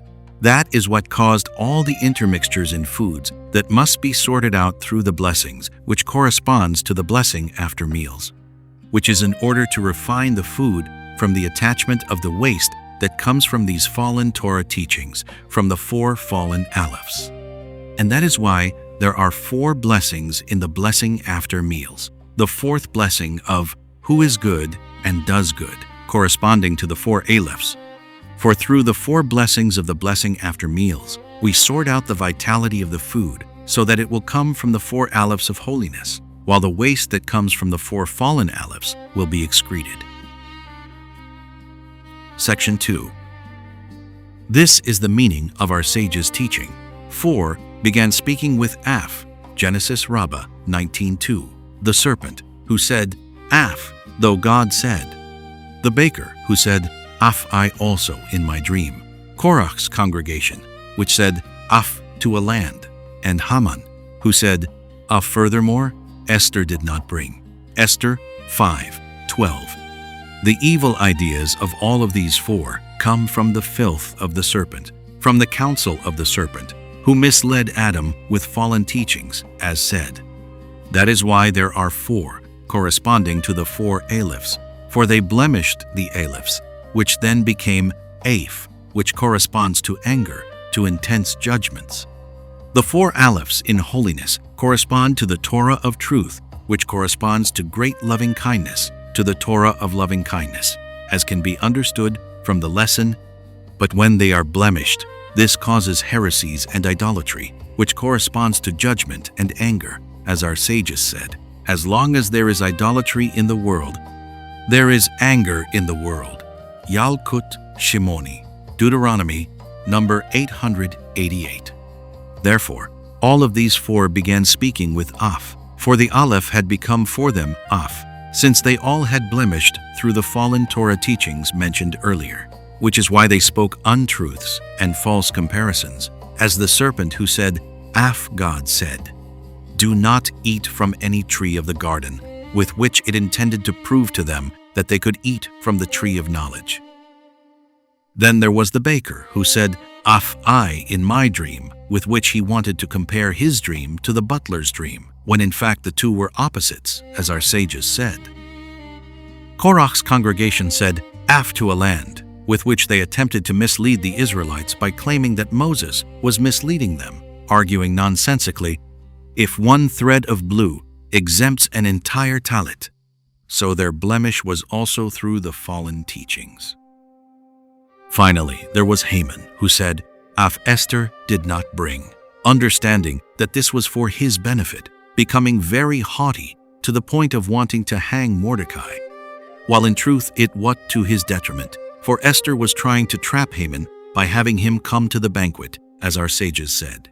Hence, all of these four blemished by having received false teachings that come from the fallen Torah teachings, from the fallen alephs, and that is why all four began speaking with Af, which in context was a false comparison caused by the intensity of judgment and anger, which elicits the forces of evil. That is why they tried to compare things that have no comparison. Section 3. This corresponds to the four blessings of the blessing after meals. The first blessing corresponds to the loving kindness that we must evoke, through which the four alephs are rectified, as explained in the lesson. This is the first blessing, corresponding to the evoking of loving kindness, as stated in it, who sustains the entire world with his goodness, with grace, with loving kindness, with compassion. For his loving kindness is forever. The second blessing, the blessing over the land of Israel, is the most important, as stated in the Midrash. For it is the essence of the blessing after meals, as written, "You shall eat, be satiated, and bless your God over the land. Deuteronomy 8:10. This blessing is the main rectification of the 4 alephs, which is accomplished by inviting righteous guests into one's home, as explained in the lesson. For this is the essence of the blessing after meals, as in, a guest blesses brachot, 46a, and this itself corresponds to the land of Israel. For by blessing over the land of Israel, we thereby evoke the sacredness of righteous guests, whose entire righteousness corresponds to the land of Israel, as in, tzaddikim will inherit the land, Psalms 37:29. The third blessing, which is over the reconstruction of Jerusalem, in which the temple stood, as we state in this blessing, over the great and holy temple, corresponds to the house that stands between heaven and earth, which corresponds to the evoking of the enduring holy Torah, as explained in the lesson. For the temple in Jerusalem was the ultimate enduring house, corresponding to the house that stands between heaven and earth. Hence, the temple is the house that stands between heaven and earth, and that is why the authentic Torah is situated there, for that is where the ark with the tablets were placed, and from where Torah teachings emerged, as written, "For from Zion will Torah emerge." Isaiah 2:3. For that is where the rabbinical tribunal sat, and that is where authentic Torah was to be sought, as written, "When some issue of justice will be beyond you, ascend to the site." Deuteronomy 17:8. Thus, through the third blessing over the reconstruction of Jerusalem, we evoke the sacredness of the Holy Torah, for it corresponds to the house that stands between heaven and earth, which corresponds to the sacredness of the temple. The fourth blessing, which is, who is good and does good, is in order to refine and elevate the good that is hidden even in those blemished Torah scholars. For this good is concealed even among the nations, but it must be refined and elevated, as in, he ate the fruit and cast away the shell, as explained at the end of the lesson. This is, who is good and does good, so that even this good amongst the opposers will be elevated. For the blessing of, who is good and does good, was instituted in Yavne over the martyrs of Beitar being allowed to be buried. And the reason why they were killed was because they had lit candles over the destruction of the temple, as stated in the Midrash on Lamentations, chapter 2. Hence, they opposed Jerusalem and the temple, which was the site of authentic Torah. Yet they too needed to be rectified, for there was surely much good in them, only that they had erred on account of the evil teachings of the opposers to truth, to the point that they lit candles of rejoicing when the temple was destroyed, because there were wicked people in Jerusalem who were slaughtered. However, this was a very grave mistake on their part, for they should nevertheless not have rejoiced over the destruction of the temple, which was the site of the Torah. But they were misled by those evil teachings. That is why, when they were allowed to be buried, which corresponds to the rectification of the deceased, so that the evil will disintegrate in the earth, and the good will be refined and elevated to its root and resting place. This blessing, who is good and does good, was instituted, and that is why this blessing was instituted to be recited specifically in the blessing after meals, which seems odd. What is the connection of the martyrs of Beitar and the blessing after meals? However, according to what we have said, it is very clear. The main refinement of the good from the chaff is through eating, specifically through the blessing after meals. And the main refinement is to refine the good hidden within the blemished teachings, which corresponds to the martyrs of Beitar being allowed to be buried. That is why this blessing of who is good and does good was instituted specifically in the blessing after meals. Section 4. The practical application of this is that one must pray fervently to God to be spared from the evil teachings that come from these fallen Torah teachings, for countless people have sunk into them. Though everybody wants to fear God, especially the youths who have not yet gotten so lost and are not so far from their roots, so they usually yearn greatly for God's service. They are distanced by the evil ideas and false arguments of the opposers, to the truth, who receive the fallen Torah teachings that overturn the words of the living God. Then they claim that one must not pray fervently with great effort, basing their claims on some great rabbi, as if they received their teachings from a great tzaddik, and attribute their empty arguments to him. But one must not believe that an authentic tzaddik would ever say things like that. Those people are just conjuring from their own hearts their false ideas that come from the blemished teachings from the fallen alephs. Therefore, every God-fearing person should pray to God over this, to be able to find a man of truth from whom to receive authentic teachings that come from the Torah of truth without any waste or falsehood, without any distorted ideas. Even simple people have distorted ideas that overturn the truth, especially those who have fallen on account of their actions and have become distant from God as a result. All this is on account of the blemished Torah teachings that the forces of evil imbue into their hearts, as if it is no longer possible for them to come close to God, and other such false arguments that people have. All of them come from the fallen Torah teachings, and one must therefore pray to God profusely to be spared from them. Section 5. This corresponds to the journey of the Israelites through the wilderness and to the sanctuary that traveled before them, which they disassembled and reassembled along their way. The sanctuary was to rectify the sin of the golden calf, as our sages said, and the essence of the golden calf was the idolatry that comes from these evil teachings that come from the fallen alephs. The mixed multitude misled the people with evil ideas and teachings that came from the filth of the serpent, from the counsel of the serpent, until they aroused in them great opposition to Moses, eventually leading them to utter heresy and to making the calf. All this came about through the opposers, the mixed multitude that misled them with these evil teachings. That is why God afterward instructed them to construct the sanctuary, which would be the site of the ark with the tablets, which is the essence of the Torah, and the sanctuary went around with them throughout all their journeys. The ultimate wholeness of the Torah is in the temple, where the ark stood in the site designated for it from the day of creation, which is upon the foundation stone, which is why, "From Zion will Torah emerge," Isaiah 2:3, for this corresponds to the house that stands between heaven and earth. But on account of Adam's sin, and specifically on account of the sin of the golden calf, it was impossible for the people to immediately enter the land of Israel and the site of the temple, so they were obligated to travel around in the wilderness. All of these travels were to refine and elevate the fallen Torah teachings, which correspond to the this worldly air, which is the cause why people must travel around so much away from their homes, all for the purpose of refining and elevating the fallen Torah teachings that correspond to the this worldly air. For when a person travels around, he is exposed to the this worldly air, for he is outside of his permanent home. But if one is able, one thereby extracts the good that is hidden in the fallen Torah teachings, which correspond to the this worldly air.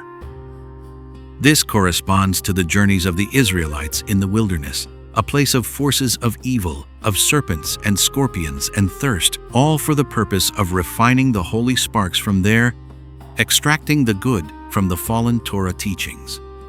That is why they constructed the sanctuary, which corresponds to the temple in the wilderness. However, it was not yet established permanently in any place, but they had to disassemble and reassemble it each time they moved around, in order to thereby refine and elevate the fallen Torah teachings. For the rule is, a judgment can only be ameliorated at its root, and therefore, specifically, by the sanctuary with the ark and the tablets traveling around with the Israelites in the wilderness, which corresponds to the this worldly air, was how they refined and elevated the fallen Torah teachings to their roots. Ultimately, they were thereby transformed into authentic Torah teachings, which are all the commandments of the Holy Torah, that they were instructed throughout their sojourn in the wilderness, through the sanctuary that was always with them by their having constantly refined and elevated the fallen Torah teachings to their roots. That is why all of their journeys were recorded in the Torah. As written, "These are the journeys of the Israelites." Numbers 33. One for all of their journeys became Torah. That is why they subdued enemies, corresponding to the opposers to truth throughout their journeys. For by traveling through the wilderness with great holiness, and with the sanctuary and the ark going before them, they were able to subdue all of the forces of evil that draw nourishment from the fallen Torah teachings, which correspond to the this-worldly air, refining and elevating the good that was hidden in them while trampling on the forces of evil with their travels, as stated in the Holy Zohar. For when the good is extracted from the forces of evil, they fall away and disintegrate.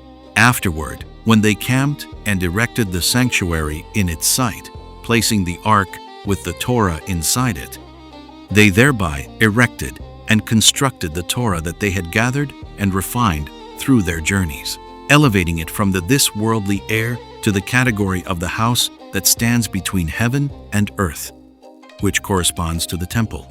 This corresponds to the erected sanctuary, for the sanctuary is called the temple, as our sages said, only that it had to be deconstructed each time, then carried around, in order to subdue the enemies who correspond to the this-worldly air by means of the people's refining and elevating the fallen Torah teachings that correspond to the fallen alephs. But after they constructed it in its place, the alephs that correspond to these fallen Torah teachings returned to their places, for they were refined and elevated to their roots and reabsorbed into the holy Torah that the people were instructed through the sanctuary throughout their sojourn in the wilderness. This is, when the ark moved, Moses said, "Arise, O God, your enemies will be dispersed, and those who hate you will flee." Numbers 10:35. These are the opposers to the truth, who draw nourishment from the fallen Torah teachings. They flee and disintegrate before the journeying of the ark, through which the fallen Torah teachings are refined and elevated, since their source of nourishment has ceased. This is, when the ark was settled, Moses said, "Return, O God, the myriads of Alphae, thousands of, Israel specifically Alphae, corresponding to Alephs, which return to their places when the ark is settled in its place. For then the refined Alephs are restored to their places, since they have been restored to the Holy Torah, as said." Section 6. For this very reason, the main rectification of elevating these fallen Torah teachings is accomplished through inviting tzaddikim into one's home. For this righteous guest, who is traveling and wandering, is all for this purpose, to refine and rectify the this-worldly air, which is the fallen Torah teachings. This corresponds to, they follow your steps, they bear your teachings. Deuteronomy 33:3, upon which our sages comment. These are the Torah scholars who travel around from town to town to spread God's word, Bava Batra 8a, which means that their entire traveling around is for God's word to refine these fallen Torah teachings. Therefore, when a person has the privilege of having a tzaddik as a guest in one's home, and one honors him appropriately, one allows these fallen Torah teachings, in which the tzaddik was busy refining during his travels, to rest.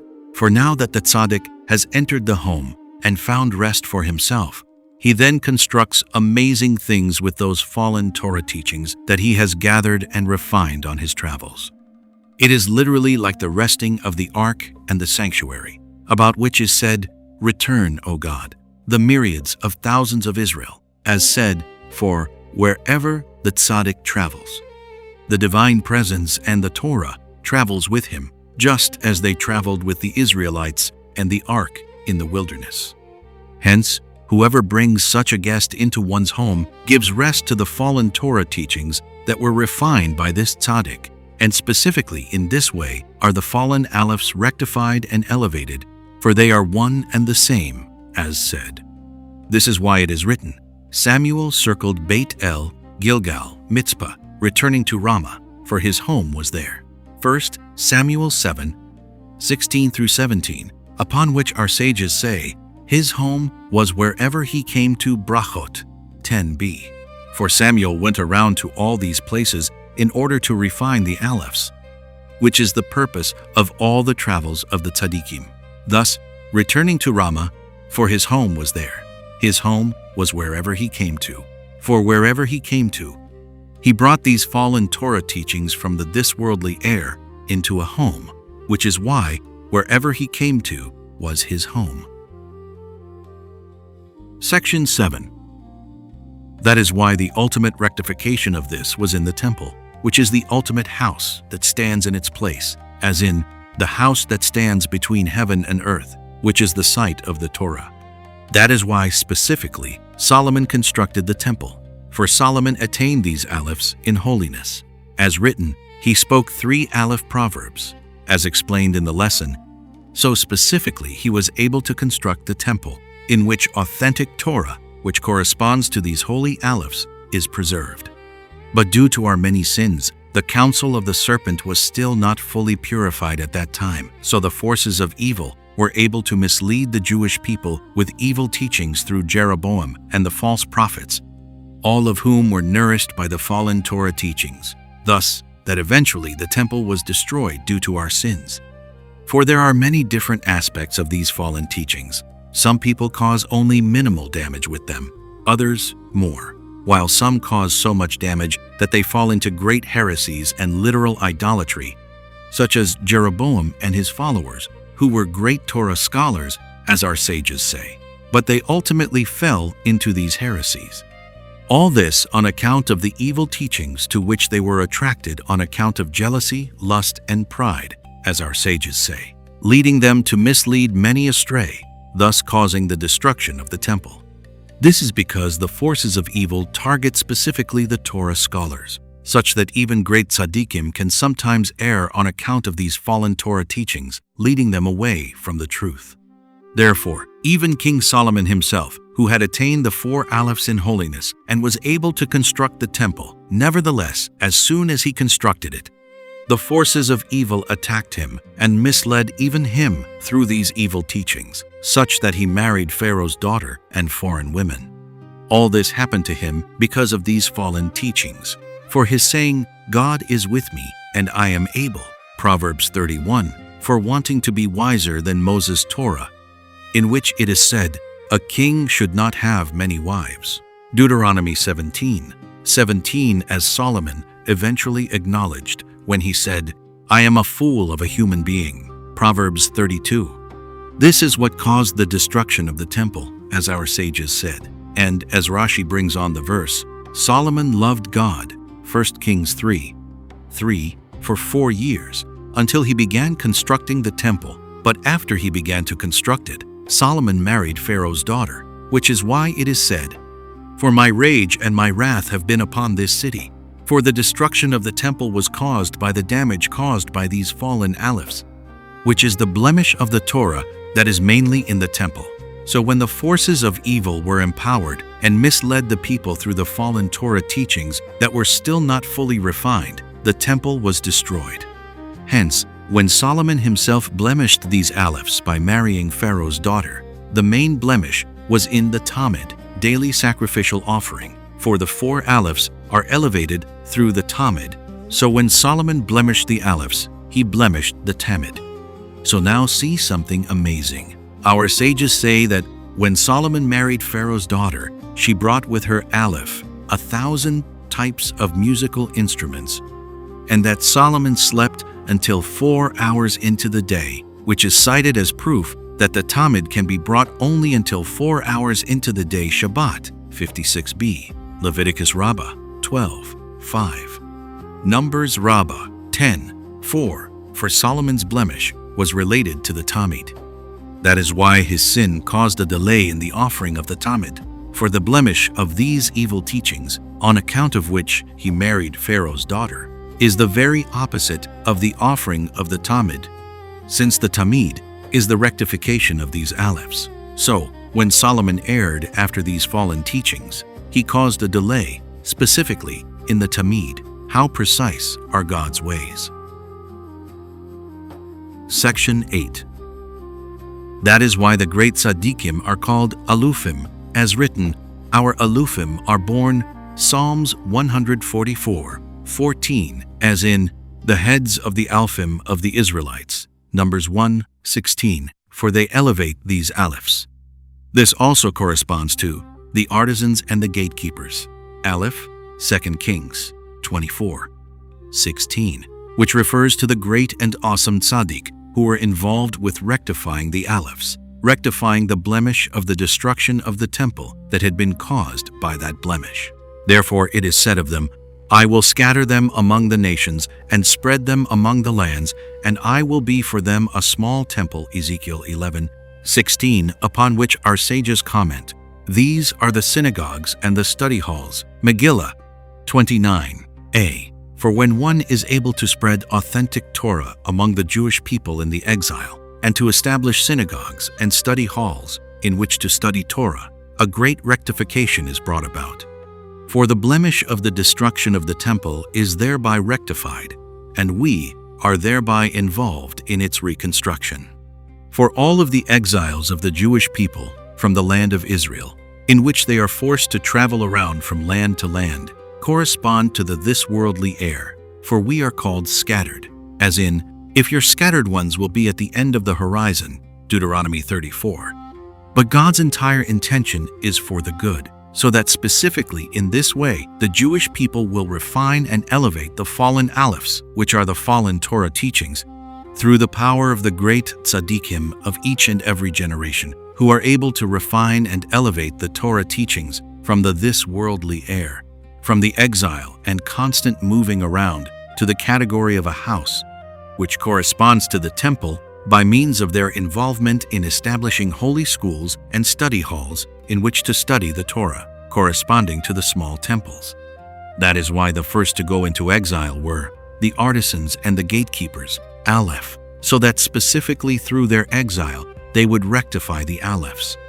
And this takes place in every generation throughout the exile, through the great tzaddikim, until eventually the temple will thereby be rebuilt in its site, speedily in our days. Amen. Section 9. This corresponds to, I will pass through the land of Egypt, I am God. Exodus 12:12, I, and not an angel. Pesach Haggadah. The essence of the Exodus from Egypt was in order to receive the Torah, as written, when you take this people out of Egypt, you will serve God. Exodus 3:12. And the essence of receiving the Torah is dependent upon the rectification of the 4 Alephs, which is the source of the Torah. For all of the signs and miracles that Moses performed in Egypt were the first steps in evoking the Torah, for the essence of the Torah is to manifest godliness in the world. Moses began doing this through all the awesome signs and miracles that he did in Egypt. For all of these miracles he accomplished through the power of the Torah that he began evoking at the burning bush. When God first appeared to him and informed him of his holy names, which is the beginning of the evoking of the Torah, since the entire Torah is God's names, for God created the world with the Torah. Therefore, through the Torah it is possible to change nature and to perform awesome miracles, for the entire world is conducted through the Torah, and whoever attains the Torah is able to conduct the world as he wishes and to perform awesome miracles. These were the signs and miracles that Moses performed in Egypt, all through the power of the Torah that he had begun to evoke. However, there were also opposers who received from the fallen Torah teachings, from the fallen Alephs. This was the source of the power of the Egyptian magicians, who also performed miracles. For certainly they had no power at all, other than from receiving some nourishment from the Torah, which is the source of all vitality and of the conducting of the world. Only that they received this through the forces of evil from the fallen Torah teachings, which is why they wanted to overcome Moses. So whatever Moses accomplished through holiness, through the power of the Holy Torah, they accomplished through what they received from the fallen Torah teachings. On account of which Pharaoh hardened his heart not to let the Israelites leave, all on account of his being influenced by the Egyptian magicians who received their evil wisdom from the fallen Torah teachings. Therefore, at the conclusion of the Exodus from Egypt, God was forced, so to speak, to manifest himself, for he and the Torah are one. This is, I will pass through the land of Egypt, I am God. I, and not an angel. For the power of the fallen Torah teachings is mainly when the Torah devolves, descends and takes the form of angels, such as Metatron, who embodies the 6 orders of the Mishnah, in which good and evil, pure and impure, are attached, and which requires great refinement to sort out the good from the evil, the truth from the false. Whoever is unable to do this properly then, if one is not worthy, it becomes for him a potion of death, for he receives from the fallen Torah teachings that are nourished from Egypt. For the Torah, at its source, is in essence entirely divine, and the forces of evil have no attachment to it at all, until it descends through the angels. Therefore, at the time of the Exodus from Egypt, when the forces of evil had a very strong attachment through the Egyptian magicians who drew nourishment from the fallen Torah teachings, it was impossible to leave Egypt until God manifested himself, as written, I will pass through the land of Egypt, I am God. I am not an angel, I am not a seraph, I am not a messenger. I am God, I am He, and not other. These 4 times I correspond to the 4 alephs, for there is no ani, I, without an aleph, meaning that God manifested himself and showed that he is the essence of the Torah, and it is not embodied by any angel, seraph, and so forth. For there are many levels to the embodiment of the Torah, and as soon as it is embodied in some angel or messenger, some nourishment can devolve from there to the forces of evil and distort the truth, which is the fallen Torah teachings. Some of these levels of fallen Torah teachings utterly transform the truth, some only slightly distort it, and some distort it so slightly that it is impossible to discern. Therefore, it is impossible to take leave of the exile from Egypt, which includes all exiles, both material and spiritual, other than by attaining God's Torah in its complete authenticity, as in, I will pass through the land of Egypt, translated by the Targum as, I will manifest myself, I and not an angel, I and not a seraph, I and not a messenger, I am God. I am He and not other, so that there will be absolutely no other force attached to the Torah, but that it will be solely in the category of I am God. I am He and not other, for God and Torah are one. The laws of blessing after meals. Law 6 is included in the laws of washing the hands. Law 6.